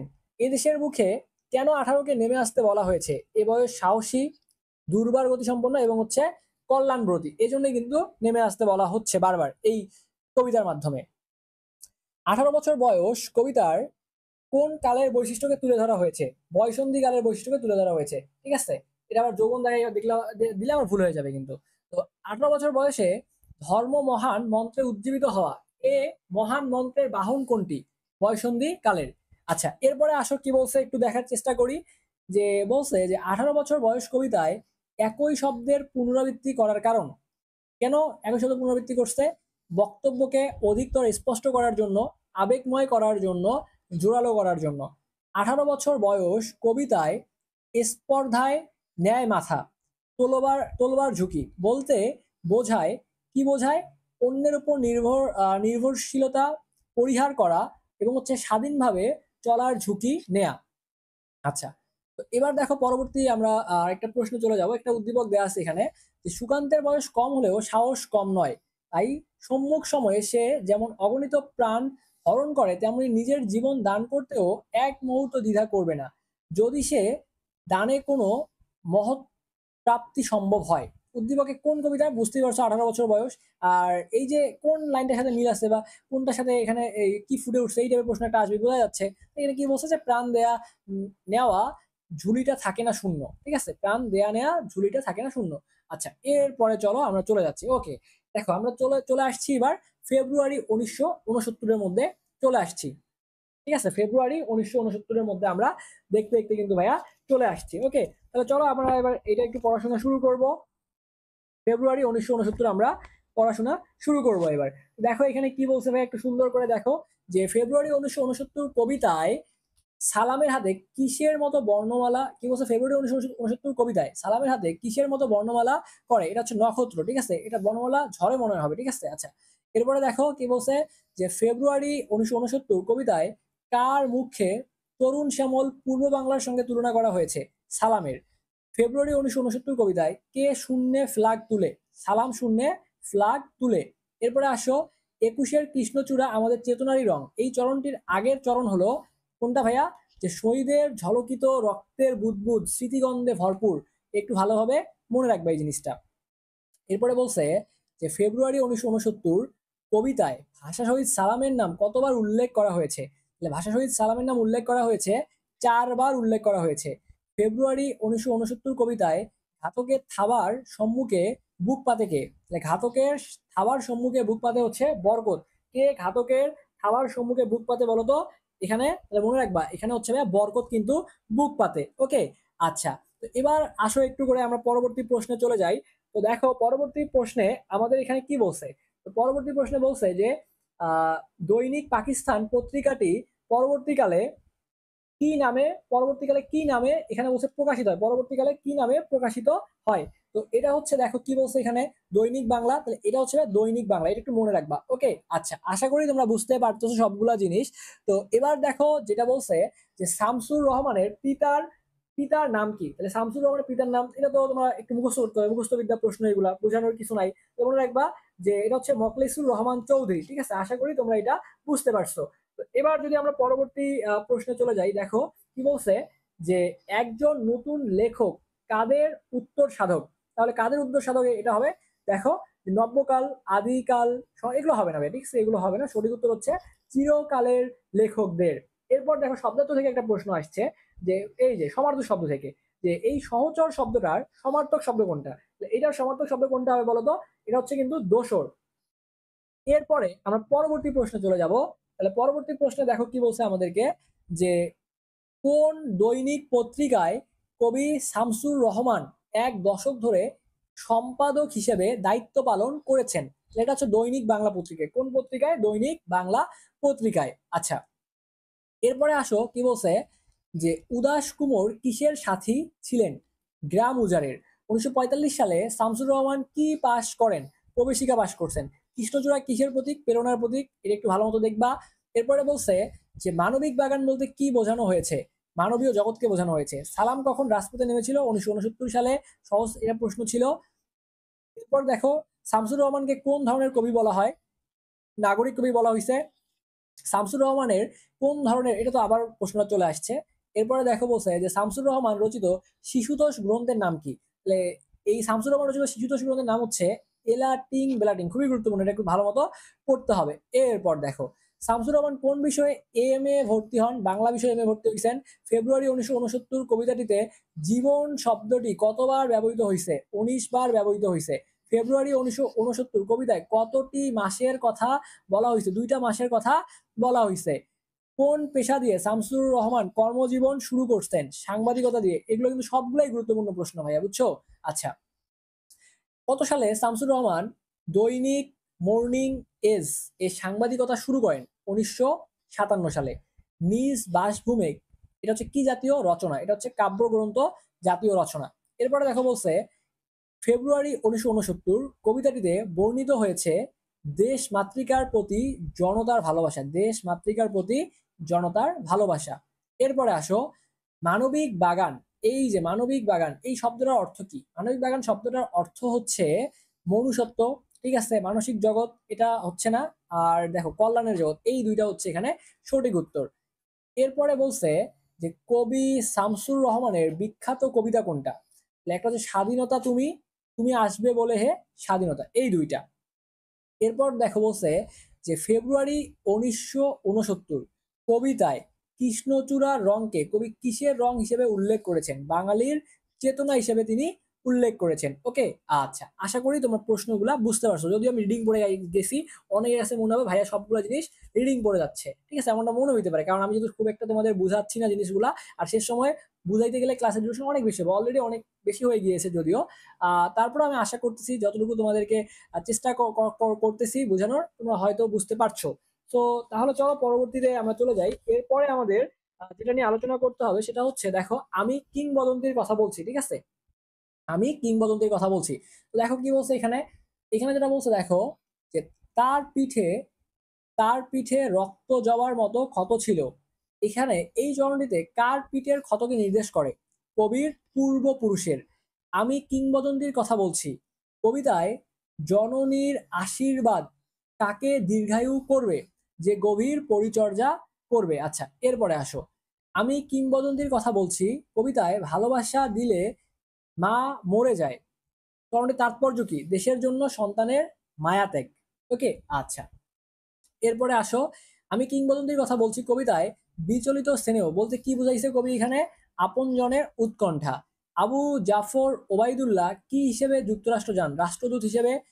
কমলের চোখ আবু জাফর ওবায়দুল্লাহর কোন ধরনের রচনা? এটা হচ্ছে কাব্যগ্রন্থ। কবি পূর্বসূর কবির পূর্বপুরুষদের পিঠে রক্ত জবার মতো কি ছিল? রক্ত জবার মতো ক্ষত ছিল। ওকে, রক্ত জবার মতো কি ছিল? ক্ষত ছিল। আমি কিংবদন্তির কথা বলছি কবিতায় যে কবিতা শুনতে, যে কবিতা শুনতে জানে না সে কি শুনবে? ঝড়ের আর্তনাদ, এটা হবে এখানে। ভাষা আন্দোলন ও মুক্তিযুদ্ধ কোন কবির কবিতায়, কবিতায় বিষয় হিসেবে বিশেষ প্রাধান্য পাইছে? আবু জাফর ওবায়দুল্লাহ। কি হবে এটা? আবু জাফর ওবায়দুল্লাহ। এরপরে দেখো বলছে যে আবু জাফর ওবায়দুল্লাহ কত খ্রিস্টাব্দে বাংলাদেশ সরকারের কৃষি ও পানি সম্পদ মন্ত্রী দায়িত্ব নেন? 1982 সালে। আবু জাফর জাফর ওবায়দুল্লাহ কত খ্রিস্টাব্দে যুক্তরাষ্ট্রে বাংলাদেশের রাষ্ট্রদূতের দায়িত্ব নেন? 1948 সালে। 1900 কত সালে? 48 সালে। এরপর দেখো আবু জাফর ওবায়দুল্লাহর কবিতায় কোনটি বিশেষভাবে প্রাধান্য পাইছে? রাষ্ট্রভাষা আন্দোলন ও মুক্তিযুদ্ধ। রাষ্ট্রভাষা আন্দোলন ও মুক্তিযুদ্ধ। কোনটি আবু জাফর ওবায়দুল্লাহর কাব্যগ্রন্থ? কোনটা তার কাব্যগ্রন্থ? সৃষ্টি ও সাহসী পুরুষের জন্য প্রার্থনা। এরপরে বলছে শাপদ শব্দের অর্থটা কি? শাপদ শব্দের অর্থ হচ্ছে হিংস্র মাংসাশী শিকারী জন্তু। ভালোবাসা দিলে মা মরে যায় পঙ্ক্তিতে কবি কোন অভিব্যক্তির প্রকাশ পেয়েছে? নান্দনিক। স্বাধীনতা শব্দের সমার্থক শব্দ কোনটা ভাইয়া? স্বাধীনতা শব্দের সমার্থক শব্দ হচ্ছে মুক্তি। ওকে, আচ্ছা, এরপরে আসো জিহ্বায় উচ্চারিত কোন শব্দকে কবি কবিতা বলে উল্লেখ করেছেন? মুক্ত। কবি দেখো কি বলছে এখানে যে তার পিঠে রক্ত জবার মতো ক্ষত ছিল, এইটা বলতে আসলে কি বোঝানো হয়েছে? মানুষের উপর অত্যাচারের ইতিহাস। আবু জাফর ওবায়দুল্লাহ প্রথমত কোন পেশায় যোগদান করেন? প্রথমত তিনি শিক্ষকতা পেশায় কিন্তু যোগদান করছে। এরপরে বলছে যে দীর্ঘদেহ পুত্র বলতে কি বোঝানো হয়েছে? সাহসী জাতিকে বোঝানো হয়েছে। আমি কিংবদন্তির কথা বলছি কবিতার মূল প্রতিপাদ্য বিষয় হচ্ছে বাঙালির হাজার বছরের ইতিহাস। এরপরে দেখো কি বলছে এখানে যে আবু জাফর ওবায়দুল্লাহ ঢাকা বিশ্ববিদ্যালয়ে অধ্যাপনা সেরে কোথায় যোগদান করেন? সিভিল সার্ভিসে তিনি যোগদান করেন। মুক্তি সোনালীর চেতনায় আছে কবিতার আবেগ, বুক ভরা সূর্য সাহস। এরপর দেখো কি বলছে এখানে যে কবির বিবেচনায় অধিকারহীন বন্দিত্বের সমার্থক হবে কবিতাহীন জীবন, সংস্কৃতি শূন্য জীবন। ওকে, আচ্ছা, তো চলো তাহলে আমরা পরবর্তী অংশে চলে যাই। আলহামদুলিল্লাহ আমরা গদ্য এবং পদ্য যেগুলা ছিল, ঠিক আছে, গদ্য এবং পদ্য, যদিও আমরা সবগুলা স্লাইড শুধু রিডিং করছি, ঠিক আছে, কারণ বোঝানোর মতো সময় এবং সুযোগ কোনোটাই ছিল না, হয়তো শুধুমাত্র রিডিং করছি, কিন্তু আমি গুরুত্বপূর্ণ সবগুলো প্রশ্ন একবার করে পড়ে গেছি এই কারণে যে আমার যে শিক্ষার্থীর প্রিপারেশন একদম শূন্য, সে যদি আমার এই কথাগুলো শেষ মুহূর্তে জাস্ট শুনে যে ভাই আমার তো সবকিছু ডিটেলসে পড়ার সময় নাই, আমি জাস্ট এগুলো শুনে মনে রাখছি, আমি তাকে বলবো ইনশাআল্লাহ তোমার পরীক্ষা ভালো হবে এবং তুমি পরীক্ষায় কমন পাবা প্রশ্ন। ওকে, সো এই যে যদি এখান থেকে 10 জন শিক্ষার্থী উপকৃত হয়, 10 জন শিক্ষার্থী পরীক্ষা যদি ভালো করতে পারে ভাইয়া, তাহলেই আমার সার্থকতা। ওকে, তো তোমরা একটু কমেন্ট করে জানাবা যে কি অবস্থা। আর যারা ক্লাসটা দেখতেছো কাইন্ডলি একটু আমাদের ফেসবুক পেজ এবং ইউটিউব চ্যানেল সাবস্ক্রাইব করে রাখবা এবং ক্লাসটা একটু শেয়ার দিয়ে তোমাদের টাইমলাইনে রেখে দিবা, যাতে পরবর্তীতে ক্লাসটা তুমি দেখতে পারো। ওকে, আচ্ছা, তো এবার আমরা সহপাঠে চলে আসছি। ঠিক আছে, দেখতে দেখতে কিন্তু ভাইয়া আমরা সহপাঠের মধ্যে চলে আসছি। আমরা প্রথমে লাল সালু উপন্যাস নিয়ে আলোচনা করব, এরপরে কিন্তু ভাই আমরা সিরাজউদ্দৌলা নিয়ে কথা বলবো। তো দেখো লাল সালু নিয়ে আমরা কথা বলা শুরু করে দেই। দেখো প্রথম যে প্রশ্নটা আছে, হলামিয়াকে আওয়ালপুরের পীরের কাছে পানি পড়া আনতে পাঠিয়েছিল কে? খালেক ব্যাপারী পাঠিয়েছিল। কে পাঠিয়েছিল? খালেক ব্যাপারী পাঠিয়েছিল। রহিমা আমেনা বিবির জন্য শখ করে কি রান্না করেছিল? ফিরনি রান্না করেছিল। তোমার দাড়ি কই মিয়া কার প্রসঙ্গে বলা হয়েছে? এটা কিন্তু আক্কাসের উদ্দেশ্যে বলা হয়েছে। আচ্ছা, এরপরে আসো, সে যেন খাঁচায় ধরা পড়েছে। কে খাঁচায় ধরা পড়েছে? এখানে জমিলা খাঁচায় ধরা পড়েছে। পাথর এবার হঠাৎ নড়ে, এখানে পাথর কে? মজিদ। ঠিক আছে, এখানে পাথর কে বলতো? মজিদ। আচ্ছা, এরপরে আসো, বলছে যে সৈয়দ ওয়ালিউল্লাহর সর্বশেষ কর্মস্থল কোনটা? প্যারিস। অতি কি বলছে যে সন্তপর্ণে ধানের ফাঁকে ফাঁকে তারা নৌকা চালায়, কেন? হেউয়া শব্দ হওয়ার ভয়ে। এরপরে বলছে যে ভেতরে ক্রোধের আগুন জ্বলছে, বাহিরে যত ঠান্ডা থাকুক না কেন, কার ভেতরে ক্রোধের আগুন জ্বলছে? তাহের কাদেরের বাপের। এরপর বলছে কলমা জান জানো মিয়া, কলমা জানো মিয়া পোস্টে মজিদ কাকে উদ্দেশ্য করে করেছিল? দুদু মিয়াকে উদ্দেশ্য করে করেছিল। আচ্ছা, এরপরে দেখো কি বলছে, লাল সালু উপন্যাসে মাজারটি দেখতে কেমন? মাছের পিঠের মতো। পরবর্তী প্রশ্নে চলে আসো, মাজারটি তার শক্তির মূল বলতে কি বোঝানো হয়েছে? আনুগত্য বোঝানো হয়েছে। পীর সাহেবের প্রধান মুরিদের নাম কি? পীর সাহেবের প্রধান মুরিদের নাম হচ্ছে মতলুব খা। কি নাম ভাইয়া? মতলুব খা। এবার বলছে যে খালেক ব্যাপারীর প্রথম স্ত্রীর নাম কি? খালেক ব্যাপারীর প্রথম স্ত্রীর নাম হচ্ছে আমেনা। খালেক ব্যাপারীর প্রথম স্ত্রীর নাম হচ্ছে আমেনা। এরপরে বলছে খালেকের দ্বিতীয় স্ত্রীর ভাইয়ের নাম, খালেকের দ্বিতীয় স্ত্রীর ভাইয়ের নাম কি? হলামিয়া। আমিনাকে তালাক দেওয়ার পরামর্শ দেন কে? মজিদ। আক্কাসের পিতার নাম কি? মোদাসের মিয়া। এরপরে আসো, ঝড়ের সময় হাসুনির মা কি খুঁজে পায় না? ঝুটিওয়ালা মুরগি খুঁজে পায় না। মজিদ কখন মহব্বতনগর গ্রামে প্রবেশ করে? মজিদ কখন প্রবেশ করে বলতো? মজিদ প্রবেশ করে শ্রাবণের দুপুরে প্রবেশ করে। জমিলা কেমন স্বভাবের মেয়ে? জমিলা হচ্ছে চঞ্চল স্বভাবের মেয়ে ছিল। লাল সালু উপন্যাসের বিষয়বস্তু হচ্ছে কি? সামাজিক বাস্তবতা। আর বলছে ঘুম কাতুরে কে? ঘুম কাতুরে হচ্ছে জমিলা। এরপরে দেখো হাসুনির মার কনিষ্ঠ ভাইয়ের নাম কি? রতন। মজিদ রাতে ঘুমাতে পারে না কেন? কি বলছে? জাদরেল পীরের আগমনের জন্য। কেন ঘুমাতে পারে না? জাদরেল পীরের আগমনের জন্য। মজিদ রাগ করে কেন? মজিদ রাগ করে কেন বলতো? মজিদ রাগ করে হচ্ছে জমিলা জায়নামাজে ঘুমিয়ে গিয়েছিল তাই। এরপরে দেখো, নিচের নিচের কার সন্তান হয় না? আমেনার সন্তান হয় না। এরপরে বলছে যে লাল সালু উপন্যাসের প্রধান চরিত্র কে? লাল সালু উপন্যাসের প্রধান চরিত্র কে? প্রধান চরিত্র হচ্ছে মজিদ। লাল সালু উপন্যাসে মজিদের প্রতিপক্ষ হিসেবে আবির্ভাব ঘটে কার? জমিলার আবির্ভাব ঘটে। এরপরে দেখো কি বলছে যে তাহেরার বাবার মৃত্যু কামনা করতো কে? তার স্ত্রী। কতদিন পর মাজারের সংসার করা হয়? কতদিন পর পর মাজারের সংস্কার করা হয়? সরি, একটু মিস্টেক করে ফেলছি। কি বলছে যে কতদিন পর পর মাজারের সংস্কার করা হয়? 2-3 বছর পর পর। ঠিক আছে, মাজারের সংস্কার করা হয়। সৈয়দ ওয়ালিউল্লাহ কি হিসেবে কর্মজীবন শুরু করেছিলেন? সাংবাদিক হিসেবে কর্মজীবন শুরু করেছিলেন। কাদো নদী কাদো উপন্যাসটি কত সালে প্রকাশিত হয়? 1968 সালে প্রকাশিত হয়। সৈয়দ ওয়ালিউল্লাহ লাল সালু উপন্যাসটি কোন বিদেশি ভাষায় অনুদিত হয়? কোন বিদেশি ভাষায় অনুদিত হয়?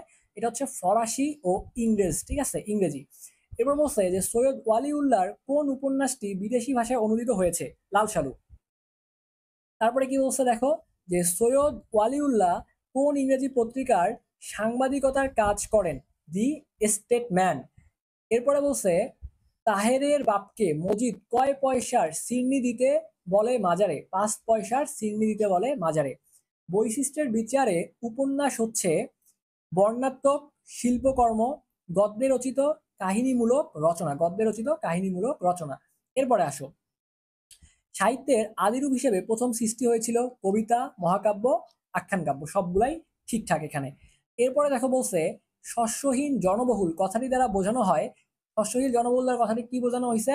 দেখো বোঝানো হয়েছে এখানে এই যে দুর্ভিক্ষকে বোঝানো হয়েছে এবং আকালকে বোঝানো হয়েছে, আর এখানে দুর্নীতিকে বোঝানো হয় নাই। তো মজিদ কখন শঙ্কিত হয়? যখন জাদ্রেল পীর আস্তানা ঝাড়ে, যখন জাদ্রেল পীর আস্তানা ঝাড়ে। এরপর দেখো কি বলছে, মজিদের দেহাকৃতি কেমন? মজিদের দেহাকৃতি কেমন? বেটে। মজিদের দেহাকৃতি ছিল বেটে। এরপরে দেখো এখানে একটা তোমাদের উদ্দীপক দেওয়া আছে, যে উদ্দীপকে কি বলছে, যে চঞ্চলা কুসুম, কুসুমের বাবা এক পীরের সাথে জোর করে তাকে বিয়ে দেয়, তিনি বিয়ের পরও যেন তার চঞ্চলা মন শোনে না কথা। হঠাৎই একদিন পীরের, আচ্ছা আমাদের এই যে চার্জ শেষ হয়ে গিয়েছে, এটা আমরা তাহলে এটা আমাদের কথা, আচ্ছা আমার কথা মনে হয় এখন শোনা যাচ্ছে, ওকে ফাইন, আমার কথা শোনা যাচ্ছে। তো আমার কথা, হ্যাঁ এখন শোনা যাচ্ছে। তো এখানে বলছে যে চঞ্চলা কুসুম, কুসুমের বাবা এক পীরের সাথে জোর করে তাকে বিয়ে দেয়, কিন্তু বিয়ের পরও সে তার চঞ্চলা মন কথা শোনে না। হঠাৎই একদিন পীরের জিকিরখানায় উকি দেয় সে, পর্দা ছাড়াই সে জিকিরখানায় ঢুকেছে, এজন্য তাকে বেদম প্রহার করা হয়। তো এই যে লাল সলুনের কার সাথে মিল রয়েছে? জমিলার সাথে এই চরিত্রে মিল আছে। ওকে, কার সাথে মিল আছে? জমিলার সাথে মিল আছে। এরূপ সাদৃশ্যের কারণ কি? নির্ভীক, সংকোচহীন এবং হচ্ছে শিশুতোষ মন। সবগুলোই কি ঠিক? না, এই যে নির্ভীকটা হবে না, নির্ভীকটা হবে না, সংকোচহীন হবে এবং হচ্ছে, দেখো আমি একটু এটা একটু ক্লিন করে দেই, এইটা এটা হবে, এটা হচ্ছে উত্তর হবে না, 2 আর 3 উত্তর হবে, ঠিক আছে? 2 আর 3 উত্তর হবে এখানে। আচ্ছা, তো এরপরে আমরা নাটক পড়বো সিরাজউদ্দৌলা, ঠিক আছে? আমরা নাটক সিরাজউদ্দৌলা পড়বো, ঠিক আছে? আমি একটু পানি খেয়ে নিচ্ছি, আমরা একটু পানি খেয়ে আমরা কি করব, নাটক সিরাজউদ্দৌলা পড়া শুরু করব। ওকে, আমাকে একটু সময় দাও।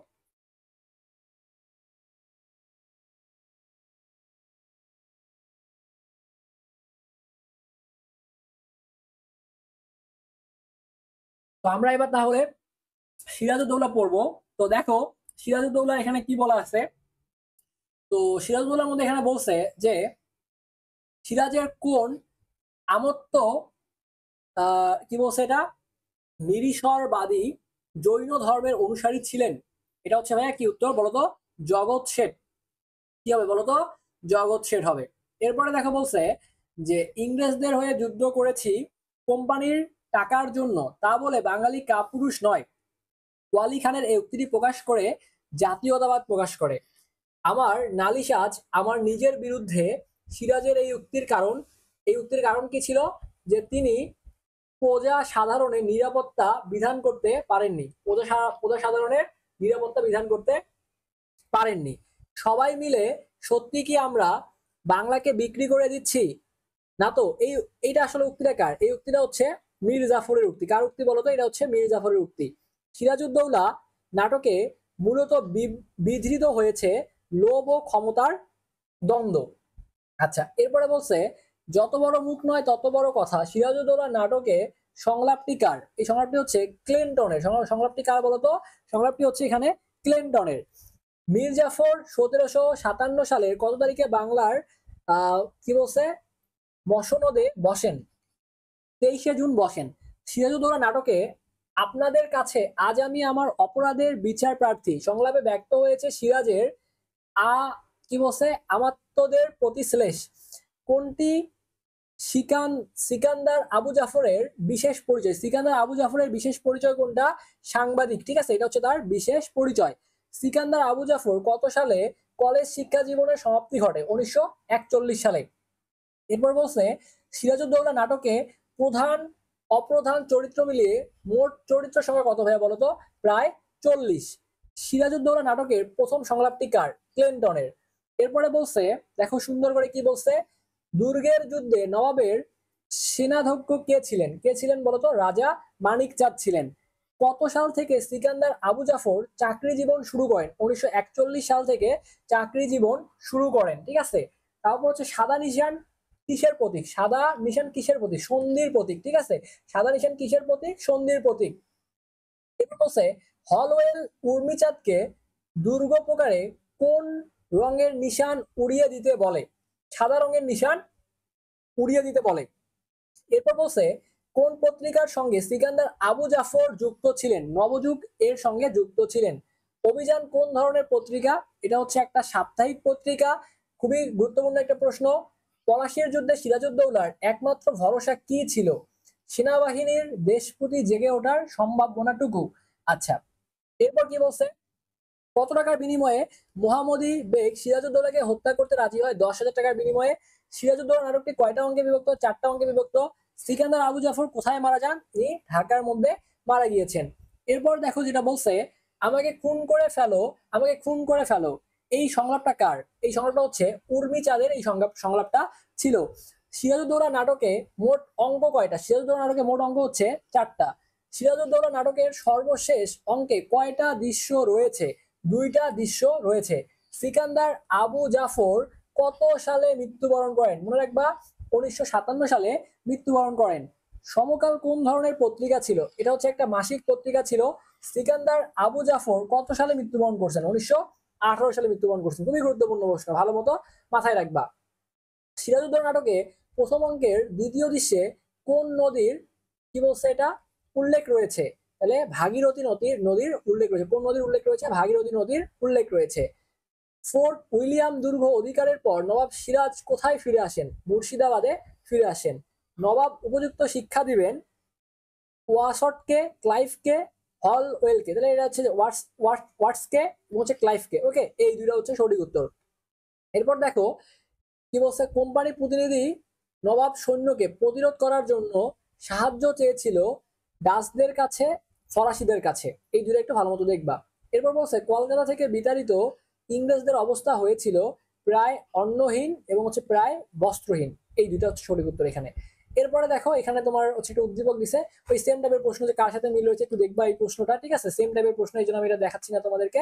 এবং এরই মধ্য দিয়ে ভাইয়া আমরা কিন্তু দেখো তোমাদের গদ্য শেষ করলাম, তোমাদের পদ্য শেষ করলাম, নাটক যা ছিল শেষ করছি, এবং উপন্যাস যা ছিল তা কিন্তু আমরা শেষ করছি। তোমাদের একটা অভিযোগ থাকতে পারে যে ভাইয়া আপনি সবগুলো জিনিস, এই একটা থাকতে পারে যে ভাইয়া আপনি সবগুলো জিনিস রিডিং পড়ে গেছেন। দেখো যদিও ভাইয়া রিডিং পড়ছি, মানে আমি আগেই বলছি যে তোমাদেরকে গুরুত্বপূর্ণ প্রশ্নগুলো পড়াই দিব, আর সবগুলা ব্যাখ্যা করে যদি আমি পড়াইতেও পারতাম বা যদি পড়াইতাম ভাইয়া, তাহলে ক্লাসটা হয়ে যাইতো প্রায় প্রায় ক্লাসটা হইতো 8 থেকে 10 ঘন্টা ক্লাস হইতো। তো 8 থেকে 10 ঘন্টা হয়তো বা সে সময় ক্লাস করা তোমাদের অনেক কষ্ট হয়ে যাইতো। তো যেহেতু আমরা ওয়ান শট ক্লাস করছি, আমরা সবগুলা চ্যাপ্টার থেকে, সবগুলো অংশ থেকে সম্ভাব্য যতগুলা গুরুত্বপূর্ণ প্রশ্ন আছে ভাইয়া, আমি কিন্তু সবগুলা গুরুত্বপূর্ণ প্রশ্ন তোমাকে পড়িয়ে দিয়েছি।